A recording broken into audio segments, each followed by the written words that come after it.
falling off. He said that usually the bears would go up about a month after it starts falling off. Oh yeah, He said the We're bears go up. live. we're live. We're We We're are live. live, live. right? Let's play our new intro song. Oh, we got an intro song? Yeah.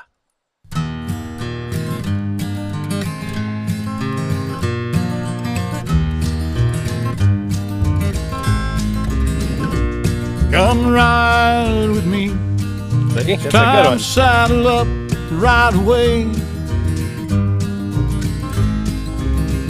There's so much to see.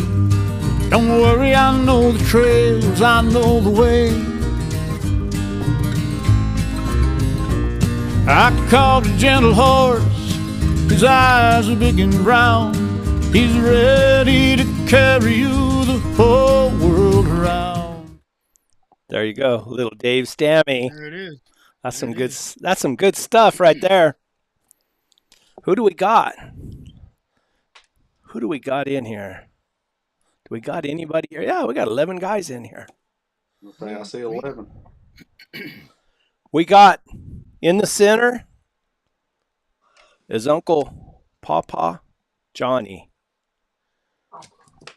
the great Virginian dry ground lion hunter. The wannabe. And then off to my right. How did I- My How did I right get on the? How did I get out of the center? I thought I was in the center. is Chris Watson, antidote of a houndsman, private investigator, bear hunter, dry ground lion hunter. Bear chaser. There you go. About it. Tammy About said, baby daddy. And Baby baby. Hey, I got a grandson. My first granddaughter being born tomorrow. Hey, well, too congratulations. big. Congratulations. She's supposed to Ain't be no- into October, but she's 9 pounds already, and they said we better get her out of here. Yeah, she's going to be a big girl. Yeah. They ain't nothing like them granddaughters, let me tell you. It's, Yeah. The first one too. She can be spoiled. I got a Well, whole slew of them myself. Spoiled. I just got the one granddaughter, and I got home this afternoon about, what time was it? About 4:30. And I said, come on, let's go. Gotta go see Kalani. Because she just lives close now. So I said, let's go see her. Yeah. So I got her some earrings. I stopped out there and got her some Native American made earrings. I had turquoise and silver. I had to take Gotta her do it. earrings. Got to do it when you're in Arizona, New Mexico. Yeah. Guys, I said, when was it I said that? Was May, June? It's a long time ago. Mhm. I said when they fixed my heart, It did. I was going to light up a cigar and smoke it live. You did. I did. And I bought this cigar. No cigars, not. And I don't know anything about smoking cigars, but I'm fixing to learn. What do you do? Gotta Just bite cut that tip cut. off. Well, I got Yeah, cut it off. Cut it off. I got one if of you're these fancy things. like me, oh yeah, just clip it off. Just don't How clip it much too of it? big. Just clip a little tiny bit off. Just a little bit. That's all I do. I went and bought me a cigar to smoke with you. There you go. Hey, look there. Big George Lambert said his 10th grandchild would be here in April. Nice. There you go. Well, I don't have no cigar. I know. Why don't I you don't have a have nothing. cigar? I don't have nothing to celebrate of. Here, you got a milkshake. Hey, Brett's alive. That's celebration enough. Well, You yeah, could it is. you, but celebrate surviving New Yeah. Mexico. Yeah, fell off the mule and all.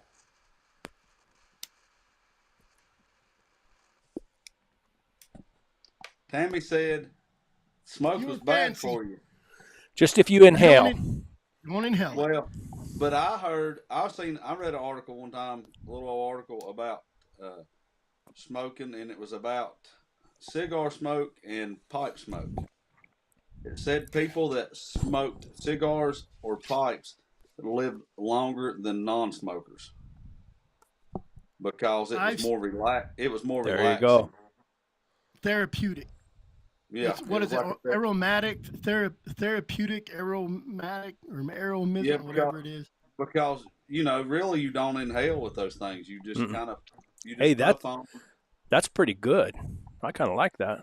So I always smoked the Fuentes. It's A Fuentes, but up here I haven't bought cigars because I've been up here in Sholo. I just sent my daughter the location to my cigar shop right by her house. So I had to go around today and just try to find a cigar, and I got this whatever it is, a punch, but it's like a $6 cigar. Nothing great, but it's not bad. But when I first got into cigars, me and my son were sitting around smoking, and he smoked one. And he kind of smoked, Romeo and Juliet. Oh, there you go. They for those that don't know, I started. It was last April. They took me to the hospital a couple times, and I had problems with my heart. And so they started running all these tests and this and that. At one point, they even thought that I had blockage.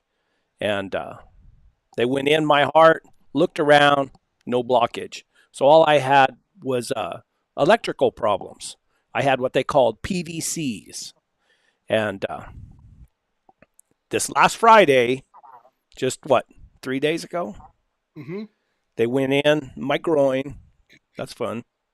And went into my heart and did what they call a catheter ablation, and they I guess they just burn those electrical shorts or whatever, and then they cauterize around it inside my heart. I feel super good, really good. And I tell you something that I never realized is all this for years now, I haven't slept good. I never sleep good. Now I sleep like a baby. I mean, out. Really? So, now he won't be a grouchy old bear no more when he wakes up. That heart pretty happy. Pretty happy. The way your rhythm of your heart was going, it wouldn't let you rest good. No, exactly. It and I told that doctor, I said, well, when I'm exercising, it don't bother me. I don't have them. I don't have those. He pointed his finger at me. He said, you have them all the time. I said, all right. Well, I only notice it when I sit in my chair or when I lay down at night. And I've been on this live before when I started having them real bad. And I probably didn't. No one could probably tell. But I feel good now. They fixed me. And as I say in my videos, onward and upward.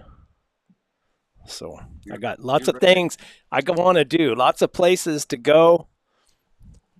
I'm retired. My wife has a good job. Poor old Agnes will not get a minute's rest now. No, she's going to have to earn her keep now. She's had a summer off just about. So cool. Time to make some tracks. Man, I got places. I'm going to take a pack mule. You're already chomping at the bit for the next 7 days. Oh no, well, 4 more. I'm sure you're counting down. 4 more days. I got to take it easy. They say I can't lift anything over 10 pounds, and I can't. I don't know. I told my Tammy tonight because we were talking. I said, I don't know if Brett will be on live or not. I said, his Tammy may not let him out of the house to go to the office to do it live. She may make him stay home. Hey, I was out with the hounds this morning, just in the buggy. I was out for about 3 hours. But anyway, feels good to feel good, don't it? Absolutely. And sometimes you go so long not feeling good that you didn't know that you didn't feel good. So it's you don't pretty know exciting. You got a bad mule. You don't know you got a bad mule till you get a good mule. Exactly. Oh, don't tell Agnes that. She'll show you what a bad mule really is. But anyway, I made the title tonight about John's trip to New Mexico. That's why he's in the center. Yep, we put him in the center. It's too bad I didn't have pictures to send you to throw up. We got only picture we got on your phone. Yeah, that's right. Yeah. Why don't you have pictures on your phone, Johnny? I got that picture here somewhere. My phone is laying in the wilderness near Capitan, New Mexico somewhere. So maybe old Bency will find it and mail it to you. Have a spare. Just got home this evening. Got to get on the phone with Verizon and get that straightened out. So I'm on my wife's phone tonight to do this. So.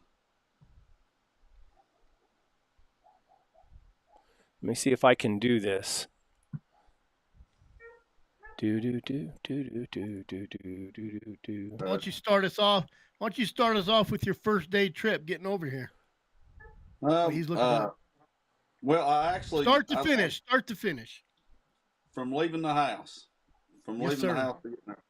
I drove all the way to OKC the first day, and I stayed in Moore, Oklahoma, just like a little suburb, I guess, outside of OKC, and met some people there. Went to church that morning. Drove down to the Big Texan. I've got my Big Texan shirt on tonight. Oh, there it is. There you go. Hey, did you eat the big steak? No, I wasn't eating the beef roast. I mean, that thing is like a beef roast. You know, I mean, it's 8 pounds. It's 5 pounds, 72 ounces. And then you've got a baked potato and shrimp and everything. It's a really neat place. Really neat. There's me and Brett and Booger in Brett's lap and Al giving me a kiss on the side of the face right there. Licking off that breakfast from this morning. Yeah. No, I went to the Big Texan. From the Big Texan, I drove into Clovis. Spent the night in Clovis at a little motel there. Next day, driving in. Of course, first time being in Roswell. First thing you see going to Roswell, alien on the gas. Little gas aliens station. All over. Everything. They've got aliens all over everything. Then I actually wasn't really in Roswell, the main part of Roswell, the way I went in. But I did end up seeing a lot of Roswell on my way out. But so Bency told me he'd be at camp about 1:30, and I said I won't be there till 2:30. And I guess I ought to back up and tell you just exactly how the whole trip went. When I got to Oklahoma City, man, I felt like all of a sudden felt like somebody hit me in the face with a baseball bat, and I knew exactly what it was. I had a sinus infection. Ended up having Sunday morning first thing. Ended up having to do a video chat with a doctor of an urgent care and getting me some antibiotics. Wow. Get my sinus infection straightened out. So I got that straight. I got the medicine started that morning. Then I get to camp and Bency's supposed to be there at 1:30, and I said I'm not going to be there for about 2:30. For those that don't know, Mike Bency was your outfitter guide for the lion hunt. Mike Bency was my outfitter guide for the lion hunt. He had a few different guys there helping him also. Josh Rainwater and one of Josh's, a young guy Josh knew, Dakota. I don't know what. Brandon. Dakota. That's Dalton. Both Josh and Brandon had come down and hunted with me years ago, and I think that boy was Brandon's son. Yeah, I think Dalton. Dalton. I don't know what Dalton's last name is, but he's a young kid. And if Dalton would decide to make an outfitter one day, Dalton loves to deer hunt. That's what Dalton loves to do. He talked to me about whitetail hunting a lot, and if Dalton ever decided he wanted to be an outfitter one day or a guide for whitetail, he would make a good one because he was always concerned about me. He was always trying to make sure that everything was, you were comfortable and everything. yeah, well, you need help, you need this, you need that. So, but I was supposed to meet Mike Bency there at 1:30, and I get there about 2:30, and he's nowhere around. So I just pull up a chair and sit in some shade. You know, what little bit of artificial shade I could find. There was shade. And what? I know. Where'd you What? find that? What part of New Mexico were you in? The part where Mike's trailer was at that had all of his equipment in it. Oh, the tents weren't set up yet? Yeah, the tents were set up, but I don't mess with stuff like that. When I go around, I don't mess with somebody's stuff. So, just the way I was raised, you know, if somebody's not home, you don't mess with nothing. And Mike had said make yourself at home when you get there, if I'm not there, but still, just not me. So I just grabbed my chair and a bottle of water and sat in the shade. Well, they roll up and they'd had a flat tire. So you see how the trip's going. Sinus infection, flat tire on the trailer with a bent rim. That's nice. Next morning we get up and start to ride part of the wilderness out there, and I can't remember the name of that area, but we trailed on a line. You were on mules, Mike's mules. On mule, we was on mules, and I was on a big mule that was half Belgium, so it was a big mule, big work. What'd you think? Mule. What'd you think of that mule riding? My knees are bad. I have trouble getting on and off them suckers. Yeah. Is it a big mule? Yeah, he's a big mule. He's a big mule. He was like I said, he was half Belgium. So yeah. With my bad knees, I had trouble getting on and off, but I didn't have as much trouble getting off. I had a lot more trouble getting on.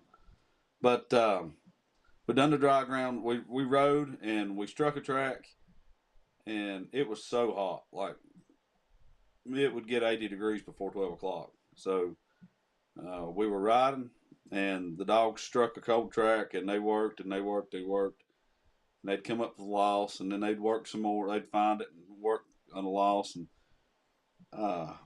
we circled around an area there where Mike knew a spring was at because he knows that area real well. Of course, I think he kind of grew up in that area, did he not, Brett? No. Or spent a lot of time there as a young guy. A lot of time. He spent a lot of time there. I think Mike went over and hunted quite a bit with Orville Fletcher right there, and I know 1 year they really, really did well right there. Well, and he's been guiding hunters in there for quite a few years now. And he had a lot of stories about, we harvested a cat here, we harvested a cat there, we treat a cat here, we treat a cat there. Oh yeah. But he knew where a spring was at, and we rode down. He wanted to circle that spring and check it, and it was kind of in a pretty rough canyon. Well, we rode down, and he got off and went down to check it and come back and said that spring is dry.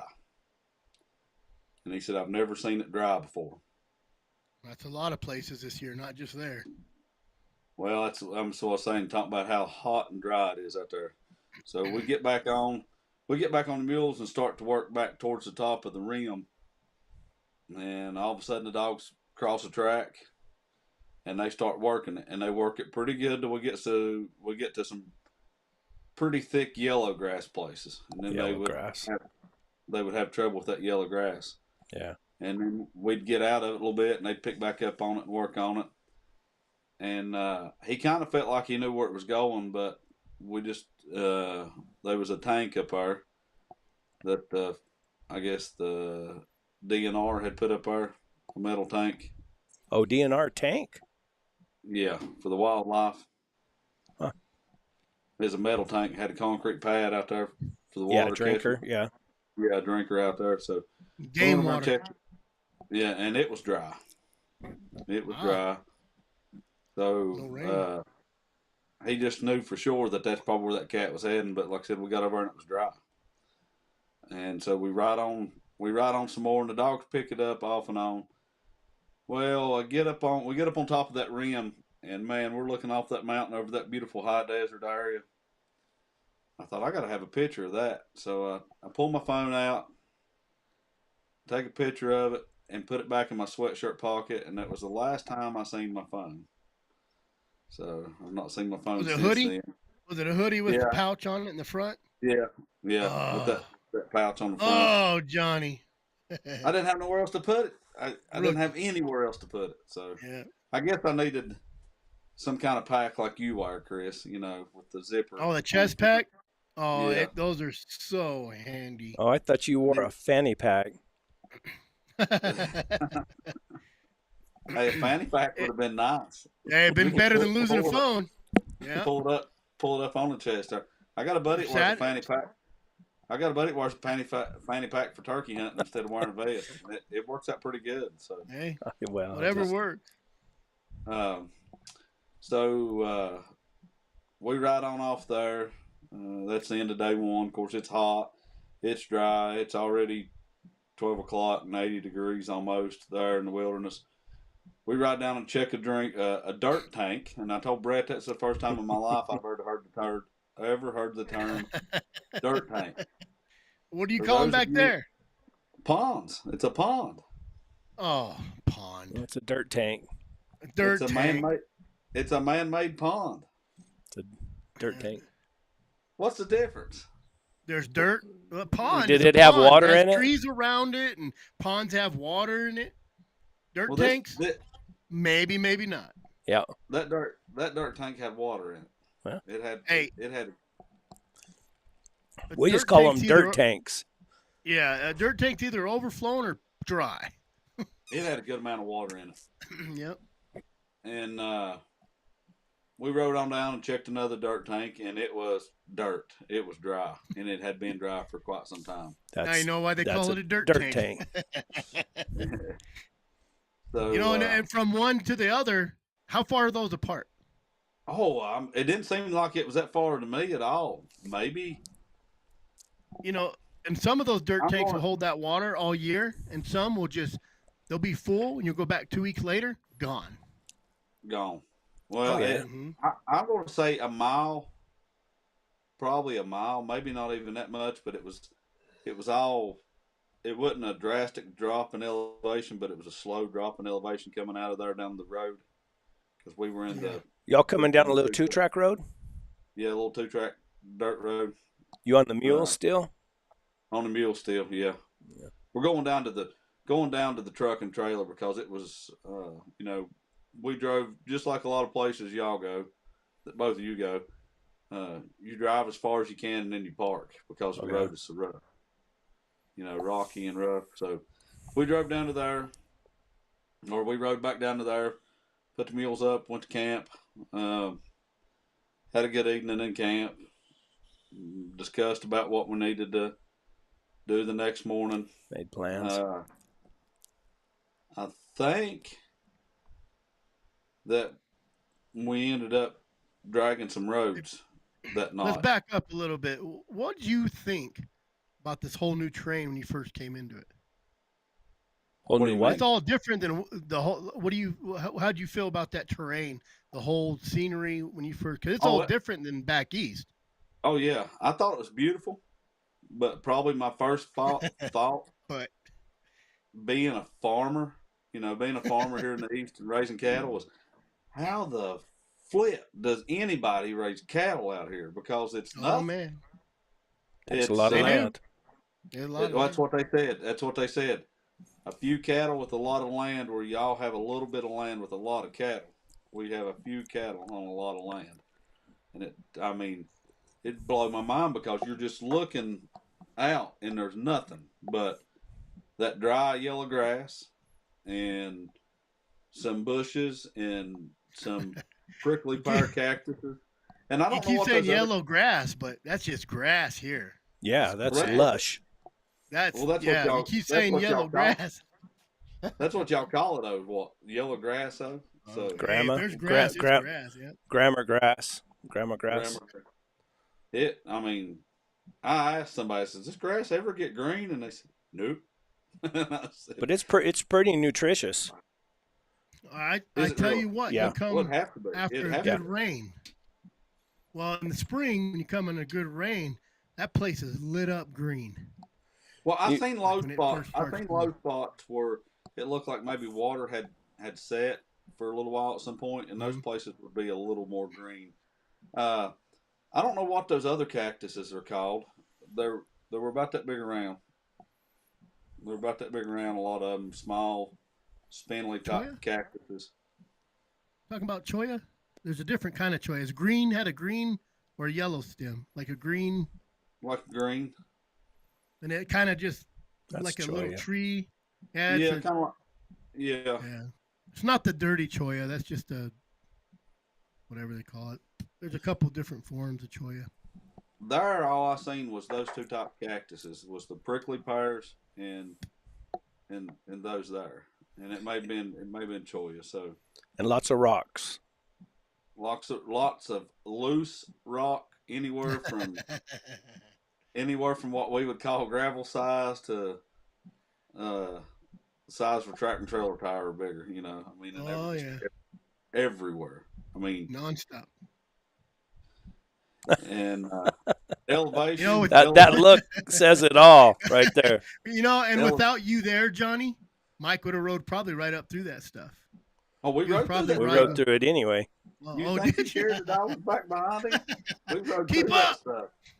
Keep up. Yeah, he was going, keep up. And that old John mule I was on, he had one gear, and Mike would say, kick him. And I said, I am kicking him. He don't want to go. You weren't wearing any hooks, any spurs? No, I didn't have any spurs. And I don't know if I'd put spurs on a client. You know, they don't unless they knew how to use them. It's like a guy told me. I rode my old Jet Johnson mule without spurs, and I ran into Mike Root way up there in the wilderness. We were packing through, me and a buddy of mine. He looked at me. Mike looked at me. He said, "You don't have any spurs on?" I said, "No." I said, "He's a good mule." Mike looked at me. He said, "Spurs just make a good mule better." Man, I don't know if I could wear spurs on my mule. She's so giddy. Just I have to wear spurs. If I wanted to get her to go, I say, and she'll jump and take off and go. Well, I didn't have any spurs on, and I've rode horses a little bit, but I'm a green rider. You know, I don't have any horse sense, any horse knowledge, so enough to know that I don't want any at the house. That's how much sense I've got. We've had horses in the past, and just trail riding horses and stuff. But no, we rode through some places that I know some guys wouldn't walk, and I don't have great, like I said, I don't have great knees anyway. And riding's not as, I don't believe people that don't ride much don't realize riding's still hard on your body a lot of times. Yeah. If you're not used to it. Yeah, well, I mean, my knees, if I sit in a chair very long, they feel like they're going to pop. So,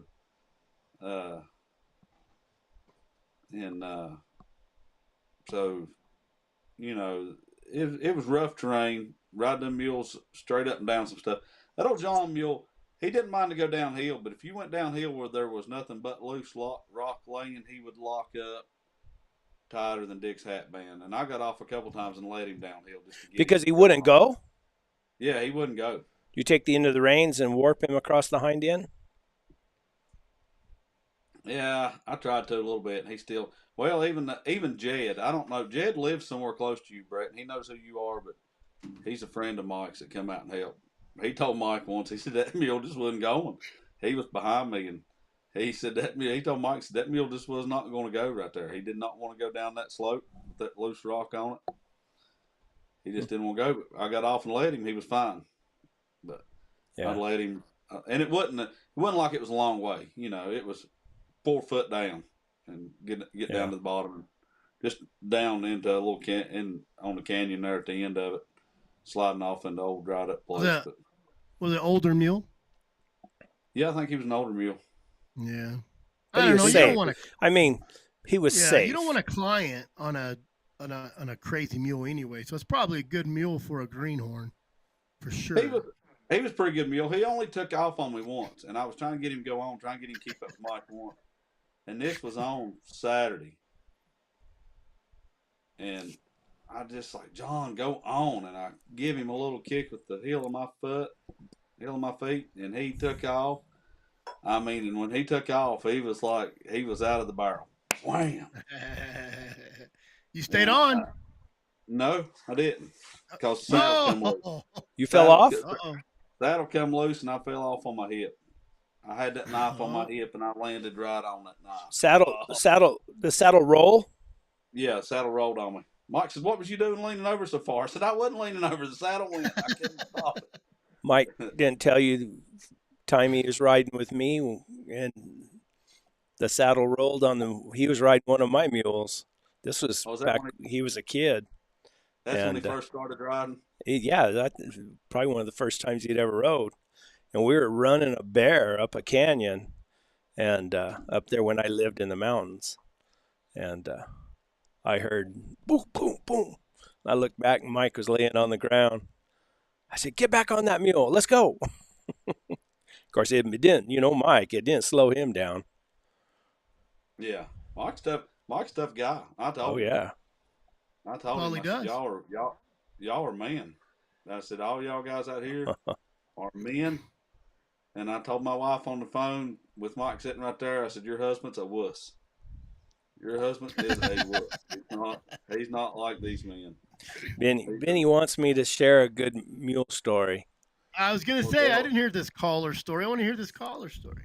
I had first I had two mules. I had Jet Johnson, and then I had this black mule. Of course, I called her Jenny, and I'd wore Jet out.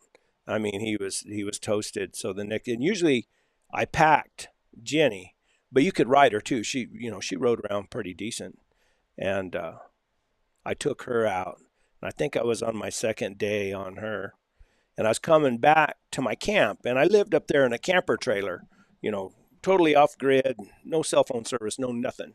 And there's a little old trail that went off to the side. We were heading back to camp, and she knew I was going back to camp.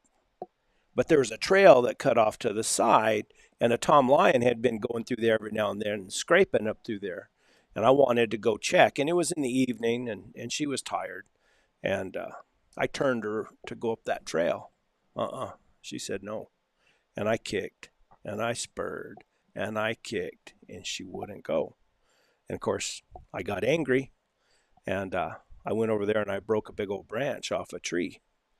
And I started wearing her hind end out. She still wouldn't go. And I'm mad now.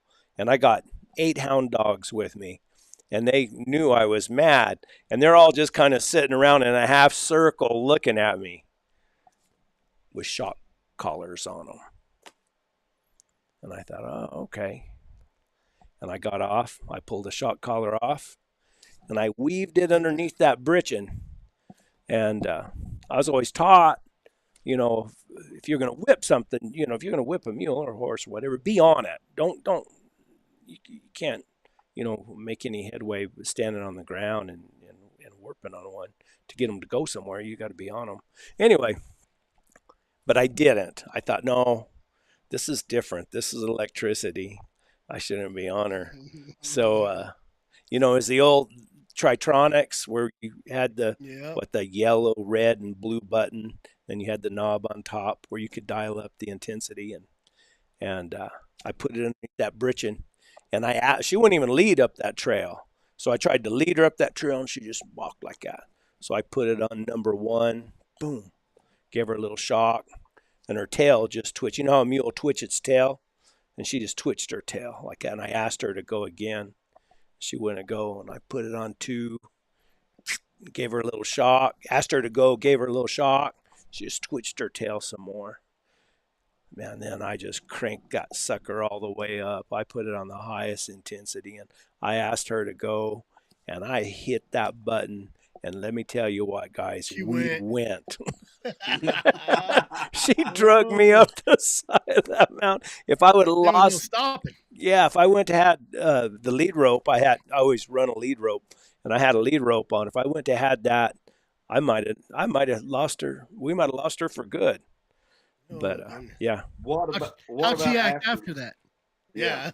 Well, we went up there and checked the trail. I rode her, and but she was a terrible mule. She'd settle up on you, and she was gentle. You could pack a bear on her, anything out on her, and you could put anybody on her, and she would follow Jet. As long as Jet was going, she was all right.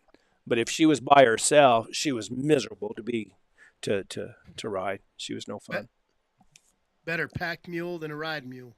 Mm-hmm. She rode good as long as she was with Jet.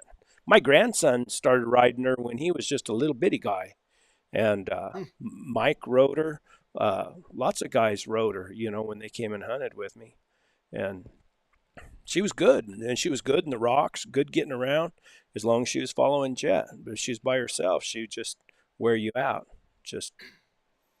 And finally we went bear hunting, and Robert Pino, me and my nephew, and Robert Pino, and we treated a pretty nice bear. We treated a bear that almost made the record book, and Robert shot it, and we packed that bear out on her, and then we went back and we went up to the top and toasted her, and she overheated and toasted, and I bet it was like 2 weeks later she died.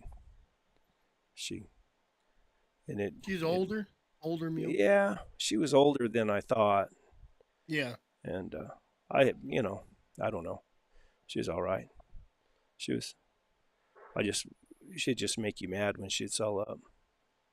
But anyway, that's that story. Back to Johnny. Sorry guys. I got. Oh yeah, well, man. All right, Johnny found out what a cactus is. Johnny found out what a dirt tank is, not a pond. Oh, I really found out. See, we went out the first evening though and drug some roads, and that next morning we found a good female line track.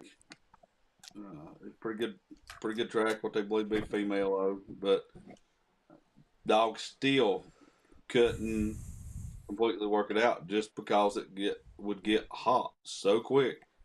Time frame you had between daylight, legal hunting hours, and heat, getting up to 80 degrees was so quick. What time were you getting up, Johnny? Oh, we were getting up about the time we got up, and done everything. We're getting up about 3 o'clock. Get up about 3:30 to eat. Kind of like what I would call a skippy track. You could trail it for a little ways, and then you'd lose it. Yeah. And then you'd have to get out and help the dogs and try to figure out where it was going. That's when it's good you have that dog that is not trashy but just loves to run, and then maybe he'll leapfrog that sometimes. Yeah, unless they jump a deer. Well, those dogs were straight, but yeah, it just they weren't even a good dog. It just could not. They work. I mean, them dogs. Yeah. It's not like for those people that are watching or they're back east on here that know what it's like to bear hunt and stuff around here. Those dogs will hit a spot and bark on it, and then they'll go forward a few feet and check and check and check and hit a spot and bark on it, and then sometimes they'll come back and recheck a spot. Have to, yeah. Yeah, they'll work that nose on that rock and then go back and check. And they'll go on 3 or 4 more places and come back and check. They just slowly keep moving that track. They'll check here, and then they move forward a little ways on it and check it, and they come back a little bit, whoop, and then just keep moving. How much slower did you think it was than you anticipated? I mean, what did you anticipate it being faster? I knew that it was going to be slower than bear hunting.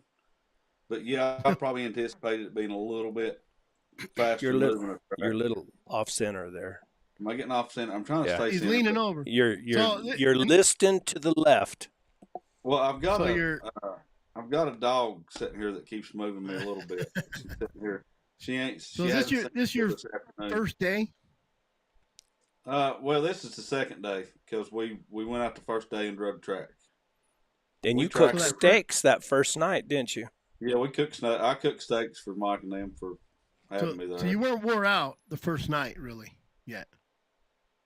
No, the first night after riding, I slept good. I won't say I was wore out, but I slept good. So you did ride the first day?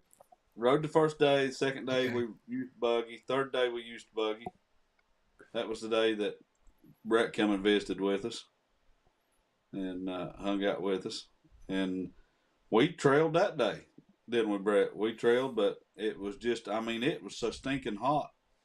I mean, it was bam. The sun come up and it got hot. So the second day you rode again? No, we used a buggy. You buggied. All right. that was the day I showed up, right? Maybe been the second day you showed up. I started to say it was the third day, but I guess it was the second. Because we went up there. There's a little female that had crossed the road. On that road y'all had drugged the night before. Yeah. And me and Mike, I took my dogs. You come up third day. You were third there day, okay. Because we trailed her the second day, and the third day we went back trying to find her again. And I'm trying to keep you real specific on your chronological order here, so to kind of give everybody an idea.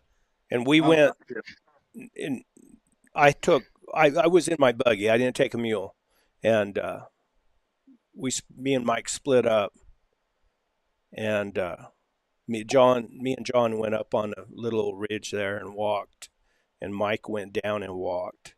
And we kept thinking that lion was going to come up and over to the top, but he didn't ever come that way. But he split.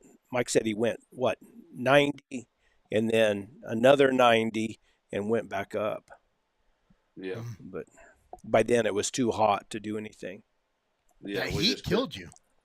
Oh yeah, the heat was awful. We expected, when we planned this trip out, talking with Mike and stuff, we expected 60-degree highs. Well, it's the end of October. It's going to be that way this week, just to make you feel bad. Thanks a lot. Appreciate it. It cooled down today here. It cooled down dramatically today here. It was 80 yesterday and 70 today, so it's going to drop. But it was just 80. You can't play with Mother Nature. No.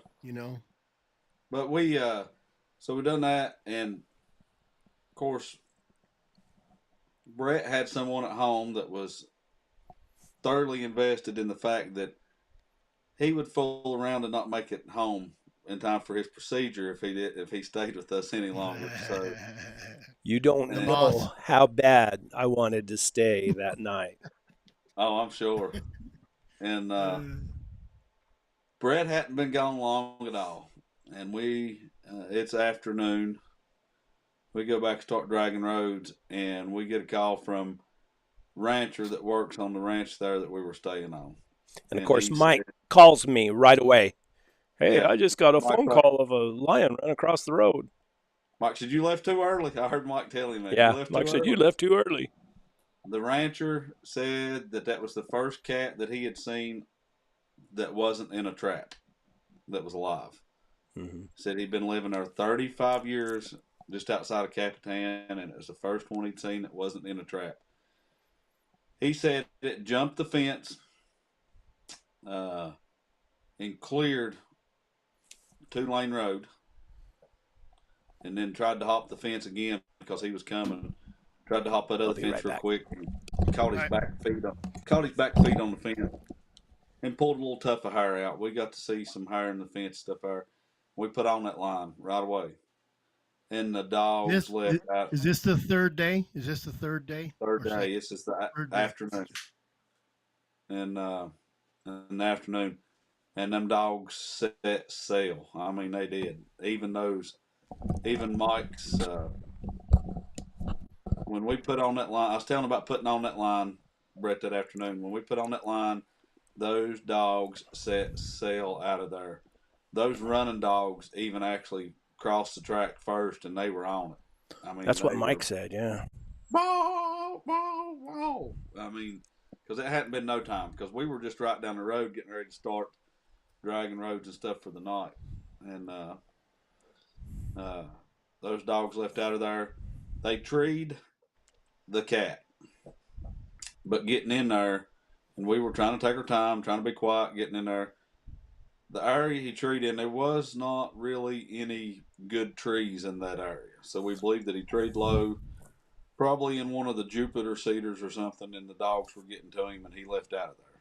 And when he left out, that cat circled and circled and circled, and then he pulled a 90-degree turn out of there, and the dogs were just where he had went over his tracks so much it took the dogs so long to figure it out that they never could catch back up with him. And of course, it was late by then. That is where I found out, living at around 40 some hundred feet and hunting at 50 some hundred feet, there's a huge difference between 50 some hundred feet and 8,300 feet. Take 2 steps uphill and stop and get your breath when you're an old boy from back east. Two or 3 steps uphill and stop and get your breath. It would pull the wind out of you. Not near as much What's your elevation? oxygen. Where you're Well, that's at? what I say. Where you live? Right here around the house, we're probably about 4,000. We hunt a lot at 5,000. So 30 some hundred extra feet is a lot. 3,000 extra feet is a lot. Yeah. I'd take 2 or 3 steps and I was sucking wind. And makes you want to go to the gym, don't it? oh, I was working out the first part of the year, and then just the way things happened this year, this summer stuff, I couldn't work out. We were working out because I was, that was my main goal for going to the gym and working out last winter. And then, springtime and summertime hit, and it just got to be impossible to go. So, for us to go, but, so that's day 3. Day 4, because everything was so late that day. I mean, the time we got back to the truck, the time we got back was kind of a bust. And we went out, because we got up late, we went out and started working on finding that cat again. Y'all found a kill. Louisiana, you're crazy from trying to go from below sea level to 13,000 feet. You make sure you work. I know you hunt a lot with them dogs, but make sure that you work out and get a little more. If you're as physically fit as possible, get you one of them high elevation masks or whatever you can buy from Walmart. Well, see if that'll help. They got Big 5 sells those oxygen tanks. You can just little tiny. Well, I told Dalton. I told Dalton, I said, I just about bought me an oxygen tank to bring out here. That was part of my thoughts, and I kind of wish I'd have bought one. But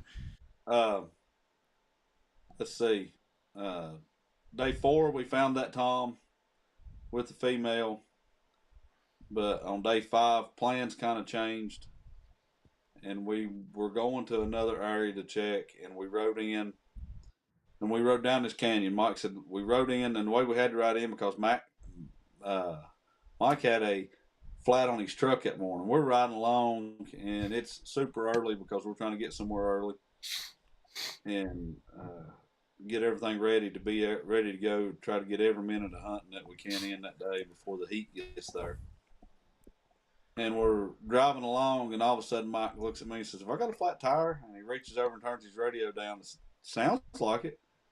And I opened the door, and as soon as I opened the door, there was no doubt because nothing but the smell of rubber in my face. And I'm like, "Yeah, you got a flat, and I don't know where at yet, but you've got a flat." So we get out, and he had a flat on the rear passenger side of his truck. Mike said, "Let me just pull over on the side of the road, and we're going to get the mule saddled up and go." So time we got the mule saddled up, and he got the collars on the dogs, and we got pulled off the road. It was daylight. So we went on, and we rode into this canyon. We cut across. Mike knew this country, and there was no doubt that Mike had been in that country before. You could tell where he had used that machete in that country years ago. Him and his machete. Yeah, they was trails cut out. But even with Mike cutting trails out, there's still a lot of brush to ride through. You're definitely not riding a trail. So my arms has got scrapes and stuff on them just from busting through the brush. Hold on to the saddle horn and bust through. That's the day I fell off the saddle. See all those scars? Yeah. And this is the 4th day? That's 4th day. Fifth day. It's day 5. 4th day was kind of a bust because we stayed out. It took us so late to get in that night from where we tried to run that afternoon. So how are you sleeping at nights now? About the 3rd, 4th day? Oh, I'm sleeping. I'm not having any problem sleeping. I'm sleeping like a baby. So we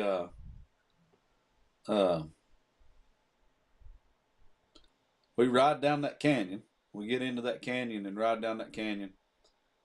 And we ride down the canyon up. Mike said, "All right, let's turn around and ride back to the top now. I just wanted to check the mouth of this canyon and see what's going on."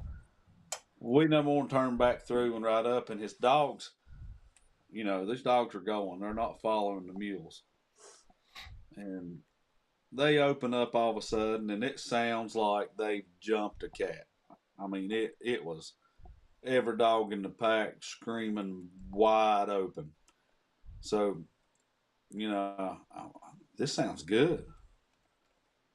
Well, we're sitting there waiting and watching to see what's going on with the dogs. And of course, like every hunter, he's got a puppy or two around. And you know how puppies are. Puppy comes out with a deer leg in his mouth. That's how you find kills. That's how for the puppies. Yeah. I said, "Hey, we've got a kill." And Jed, the guy that was helping us that day, and Jed said, "You think?" I said, "Well, the puppy got a deer leg in his mouth right here." And Mike had got off his mule and was going back down the canyon trying to see if he could find a track anywhere. Mike came back and said, Jed said, "Hey, the puppy's got a deer leg in his mouth. He found a kill." They go up in the brush, and I'm hanging back because I don't want to mess up any scent, don't want to mess up any sign, and step on something wrong or cover up a cat track and anything. So I'm just hanging back, and they find a kill, find a stomach left over, and some hairs. All they find besides that foot, and so that cat or cats, we're still not sure. Could have been two cats. Had cleaned that kill up, and it was a fairly fresh kill because, with 80-degree heat, it doesn't take long for hair to start slipping out of a deer leg. And every piece of hair was still left in that deer leg. So, the reason that it sounded so hot, like they jumped a cat, of course, was because that cat or cats had laid in there, and eat on that cat and just laid around. There was a lot of scent in there. So we keep riding around, swooping out, swooping back around, trying to catch a track. And we catch a little bit of track, a little bit of scent here and there. And I told Mike, I said, "Man, we're riding towards this knob." And I said, "I can't keep but thinking if I was a big cat and I eat my meal and I get my belly free, filled up and full, that knob would be the perfect place in the world to go lay down at." After water. And we went and rode to the top of that knob, and that cat had been in there and had laid down apparently because they hit it wide open and hot, but they just couldn't really. They could work it, and it was spotty, Brett. After that, it'd be hot Skippy. and hot, yeah, skippy, and so they had definitely seemed like laid down right there. In my mind, nothing changed my mind about that. That cat or cats had laid down on top of that. The reason I keep saying cats is it was kind of like almost that there was more than one track. It was kind of like they'd hit a track here and hit a track here, and they'd kind of keep moving in the general same direction. That's day 5. I was booked for a 6-day hunt. It was hot, like I said, and of course I'm a religious man, and I just felt like good Lord said, it's time to go home. And I could have stayed. Mike offered to let me stay another day or two because everything had been spent. But I keep moving, hitting my phone here. We just see one eye. That's all you need to see of me, and I can't figure out. Once you disappear, no, you're there. Over. There you are. So, I just, I was tired. I was wore out. I felt like good Lord said it's time to go home. It was hot. It was dry. I didn't really feel like that we were going to be able to catch a cat in those conditions reasonably. You get on the short end. That's the trick. Is just to keep going till you get on the short end, and you keep narrowing it down. And I mean, are you laughing at that? No. Hound says start over. That's he missed it all. So let's go back to the first day. Day 1. just for Hounds. Day 1 Hounds. On the way out there, I get a bad sinus infection. You can watch. He can watch it. He can watch the replay. Yeah, he can replay. Day two, Benson gets a flat tire. It's 80 degrees the whole time. Day 5, Benson gets a flat tire. Hey, day 3, Brett shows up. I showed up one day. Day 3. Yeah, Brett showed up on day 3. It was a rough trip. You know, I do want to. It was a dry ground lion trip. Is what that was. It was dry ground line trip. I do believe if the invitation's still out there with you, Res Hounds, I believe I might come try a snow hunt sometime. I'll take you. I'd like to go hunt with Calvin sometime if he'd have me. Well, he said he would. He said we'd buy our tag. He'd take us to go up there. So I'd like to go up there and. Calvin's that invitation's still open. We'll try to plan a trip to go up there and hang out with Calvin. I would. I'd like to do that. I know it's not dry ground hunting. It would be more what I'm used to doing bear hunting here. It would be a lot more in path with that than the dry ground is. You'll have to fly because I can't take you being gone that long. What'd she say? She's gonna have to fly. She said I was gonna have to fly because she couldn't handle me being gone that long. Now listen. How long did it take you to drive? drive? My wife runs me off. He said, "Come on out." Tammy, What was your drive time? Let's see. My drive time is 20. I'm going to say somewhere around 24 hours, 25 hours, something like that.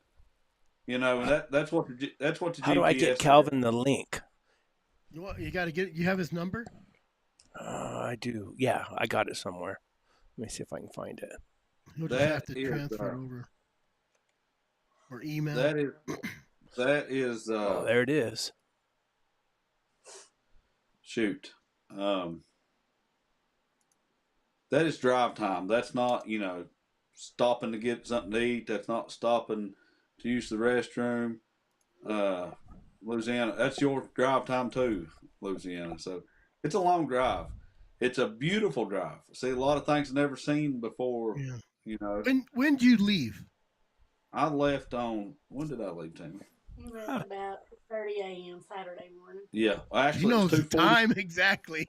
It was 2:40. Hey, my wife, I gotta say, my wife loves me, so I don't have to ever worry about that. But it was 2:44 a.m. when my tires hit out of the driveway there, because I did look down, and that was on Saturday.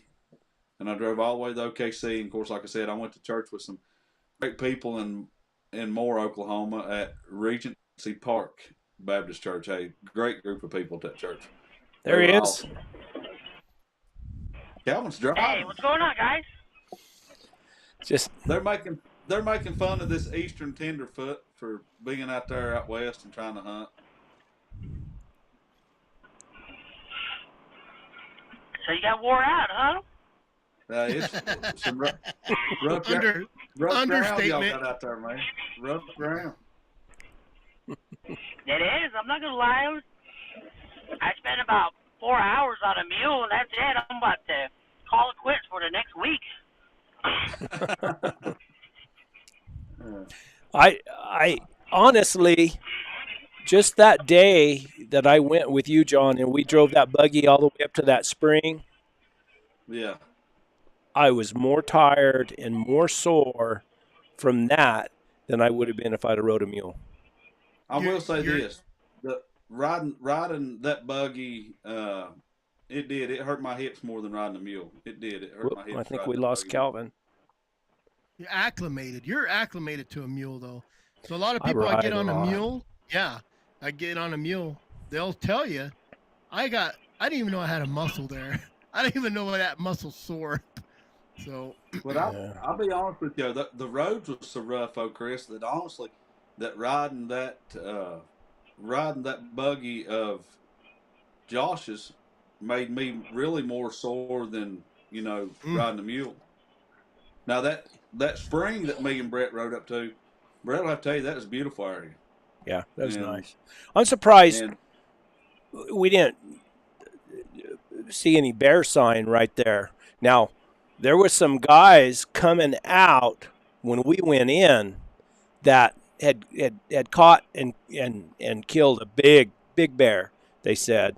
And there was like 4 of those buggies, but they are also just about killed a dog, because there was a dog they had in the front seat, and they asked me if I had any what was it, liquid IV or something like that, Oh yeah. because that dog was Hound. overheated, heat stroke, and I felt bad. I didn't have anything. I didn't even have any water, I think, with me.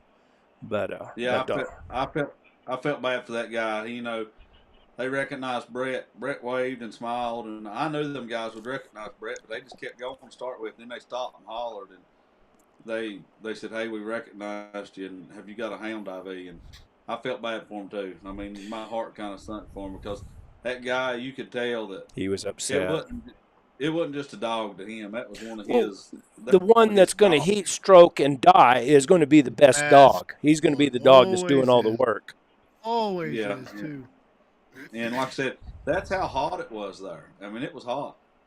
And It was hot. It was terrible. I Calvin, felt sorry how for you that. been doing?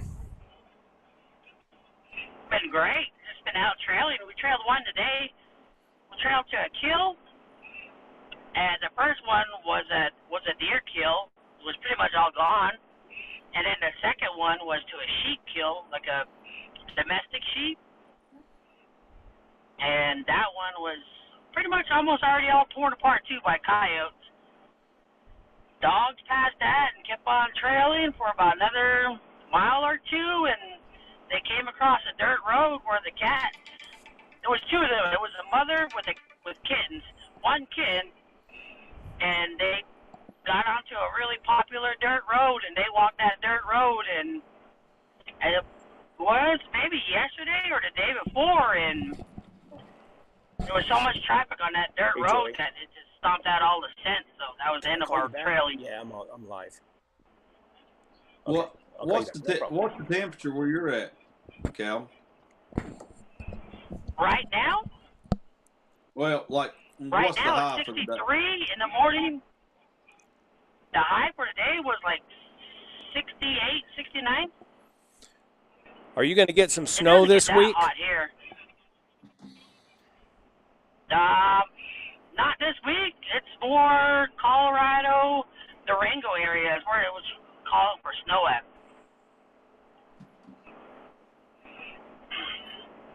So, just I know further north of me is where all the snow's going to be at. Are you getting any snow up there? Or any rain? You're not getting nothing up there. No, we're not. We haven't gotten anything. We got rain last week, and it's held pretty good. The ground's not too dusty. There's not a lot of moon dust so far. So just How's give your, it a couple more days with the deer hunt. It'll definitely be all over. How's your dirt tanks? Ponds. Dirt tanks. Yeah. Johnny don't know what a Majority of dirt them are tank full, was. to be honest with you. Majority of them are full, to be honest with you. They're How- making fun of me, Cal. They're making fun of me, Calvin, because I never heard of a dirt tank until I got out You there. calling them ponds. That's what they are here. If I'm Pond. not mistaken. Just like us, we've never heard of rain.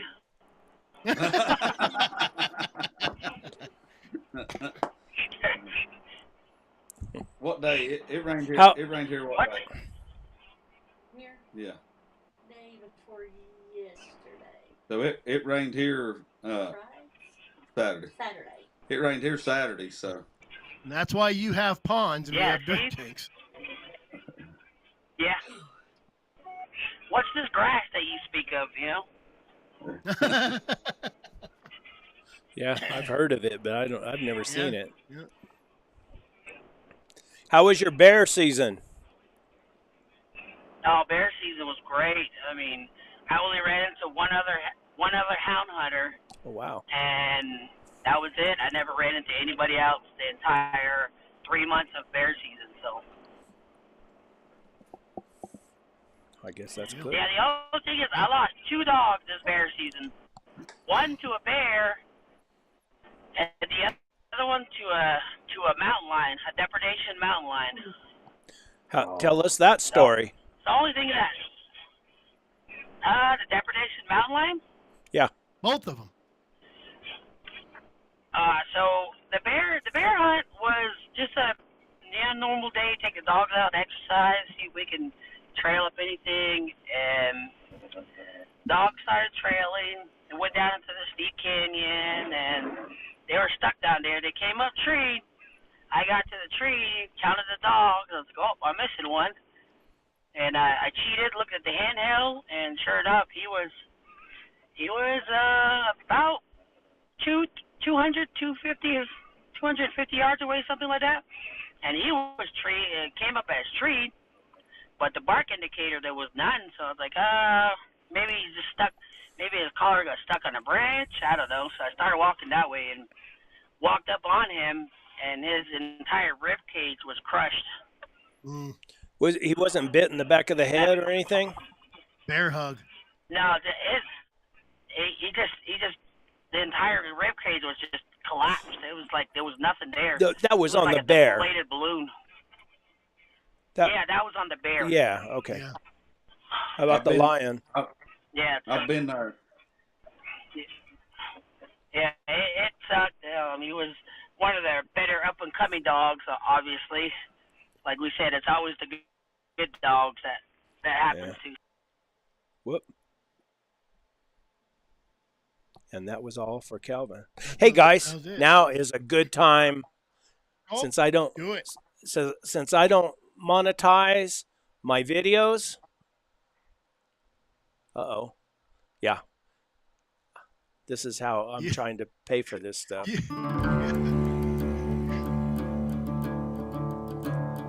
We take this time to honor our sponsors.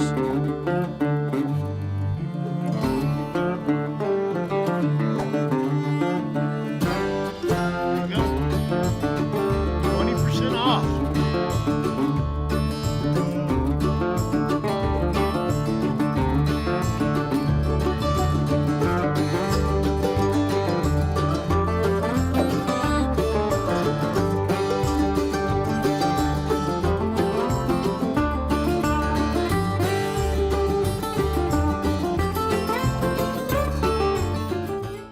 There you go. Yep. Hit him up. There he's back. Now if I can get back. You had it working there we before. are. So. And all of a sudden, Calvin is where he needs to be. Look at that. He looks all professional. Got that jacket on and that I think he's haircut. muted. He looks like one of those guys I'd be hiding from. Can't hear him. Is he muted? No? Yeah, he's muted. Something. Is he muted? We can't hear you, Calvin. Oh, no. He is muted, I think. Oh, hang on. Brett, I think Brett trying to shut you up already. Your stories were better than ours. We can't let that happen. Can you hear us, Calvin?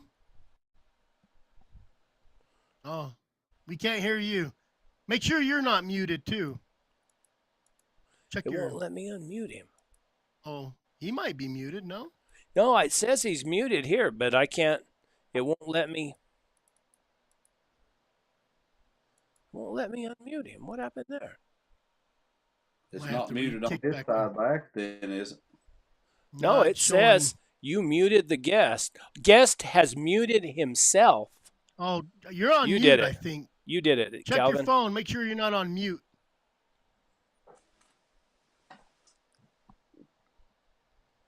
It says the guest has muted themselves. I think you have to Click. go to that little picture of yourself and click on the settings. No, you should just have to click on the comment. You see the little comment bubble up there in the corner, kind of right hand yeah. corner. I got it now, right? There he is. There you go. So yeah, that's what happened with the bear hunt, and then the mountain lion hunt was a depredation hunt with out west, about maybe 3 hours west of where I'm at. Cat had killed some sheep, so I went out there with Fish and Wildlife, and we got out there, I don't know, about 4 o'clock in the morning. That's the only time we run the dogs super early before sunrise is when I'm with Fish and Wildlife. And they started trailing off the sheep kills and trailed them up like maybe, I don't know, 300-400 yards from where the kill was. So, and I couldn't figure out what was going on. We got to the tree. The dogs were all at the base of the tree. One dog was missing. Looked in the tree, nothing in the tree. So then I looked at the handheld. The lead dog was another 800 yards away. So the cat had jumped the tree, and the lead dog found out, left everybody else at the tree, pulled them out of the tree, and then we got them all lined back out again. By the time we were able to catch up and whatnot, that lead dog had bite marks all underneath of the neck, the snout, and then had some scratches on the shoulders.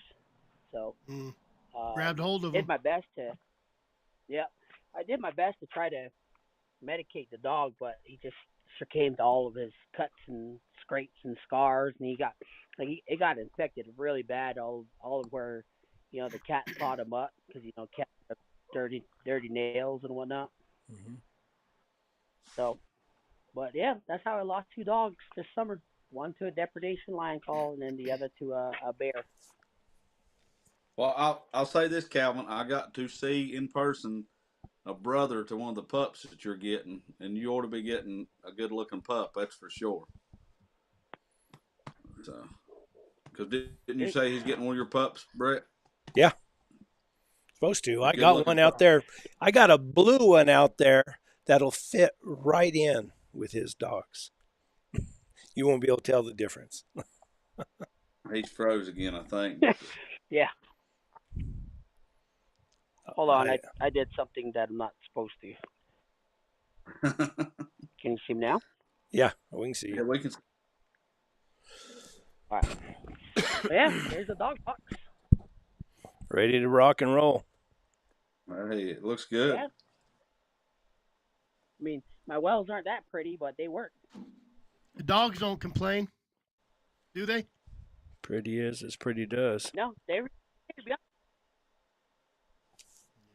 As long as they don't fall apart, you're good to go. Cool.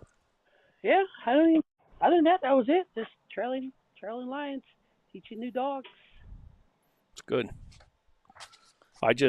I'm just now getting. I mean, I just got through having my heart fixed, and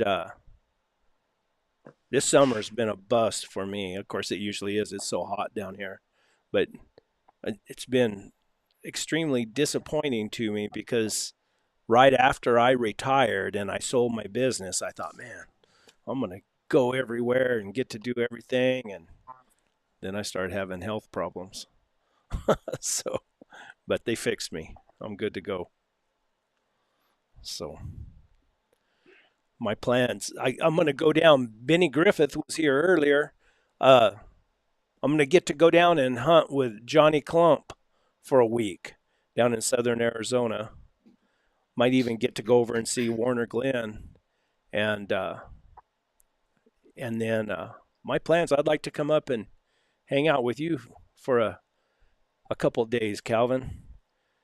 And I want to move around. I want to go see how everybody else does things and learn something.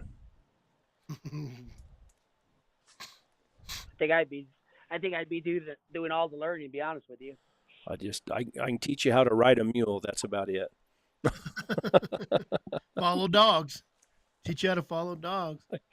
I got to get to South Arizona. My dad sent me a picture of a lion I've been chasing down there.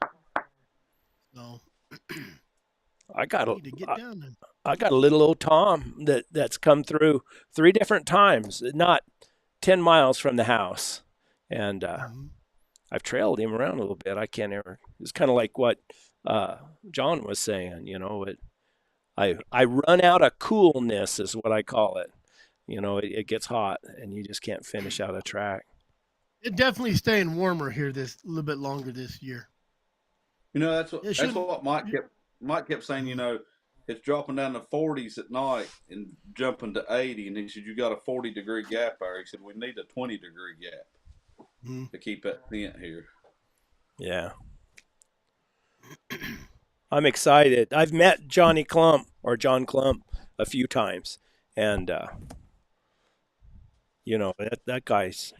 If you look at what's the guy from Arizona that wrote the book, the dean of dry ground lion hunting, what's his name? Has the picture of himself with the silver belly hat and wrote that book. I mean, a lot of people, he kind of make fun of him a little bit, but the book was really good. I thought it was, it wasn't a bunch of BS. It was true. It was good stuff. And, but I think he kind of rubbed a lot of people wrong, or rubbed them the wrong way back in the day. Well, but we talked about that today too. Jonathan Kibler. Yeah. And John Clump, you look in those pictures and a lot of those lions that were caught, you see John Clump in there with him. Yeah. The hound world's full of drama. And John caught a jaguar too. So. Oh, they just got a picture of Arizona of a jaguar down there by Huachuca. New one. Yeah, what was the last? A couple weeks ago. Mm-hmm. I remember seeing one a couple weeks ago. And then Jason Miller, even 2-3 weeks ago, got on his game camera, got another ocelot. Pretty cool. I liked them ocelots. I bet they're hard to catch. Yeah. They say they jump. They jump. Oh, I bet. They won't stay treed. You're muted again, Calvin. No, you're not muted, but we can't hear you. I don't think he's talking. You talking? I seen his lips move. And I do. Oh, there you go. I think he just has bad connection. Yeah. Probably. What do you got coming up? Coming up? Was your bear season over? Yeah, bear season's over right now. It ended on Sunday. Oh, there's nothing for the rest of the year? Lion season started on October 1st. Gotcha. And then, of course, bobcats year round. So. Are you taking some hunters this year, Calvin? Are you guiding some? Yeah, I take five every season. Cool. And then that's just to produce quality and not quantity, you know. When you say that, you're talking about just what are you talking about? Oh, the size of the cat, you know. Make big mature toms. Mature cat. Yeah, versus just hey, you treat it, that's your cat, take it, you know. There are some people, you know, there are some guides and houndsmen that do that, you know, which I understand, you know, maybe it's their cat, but just the 500s that I take is just to produce quality over quantity. So. Yeah, I went with a guide one time that I was helping him out and treat a little old cat, and he said, "There's your cat." That was it. Money. It's legal, and then they got to make money. You know what I mean? And then there's your success rate. You know, when they say, 98% success rate, they don't always say what size of cats they're putting in a tree. Well, you told me that story. You told me that story this week when we were together. Yeah, that was. I didn't. I don't want to say anything. Well, I mean, we can say this, can't we? Said the guy started shooting 30-30 and said he went, "No, here, shoot it with this." And he was 22. He pulled a 22 out. Said, "Here, don't shoot it with that. Shoot it with this." But I don't know.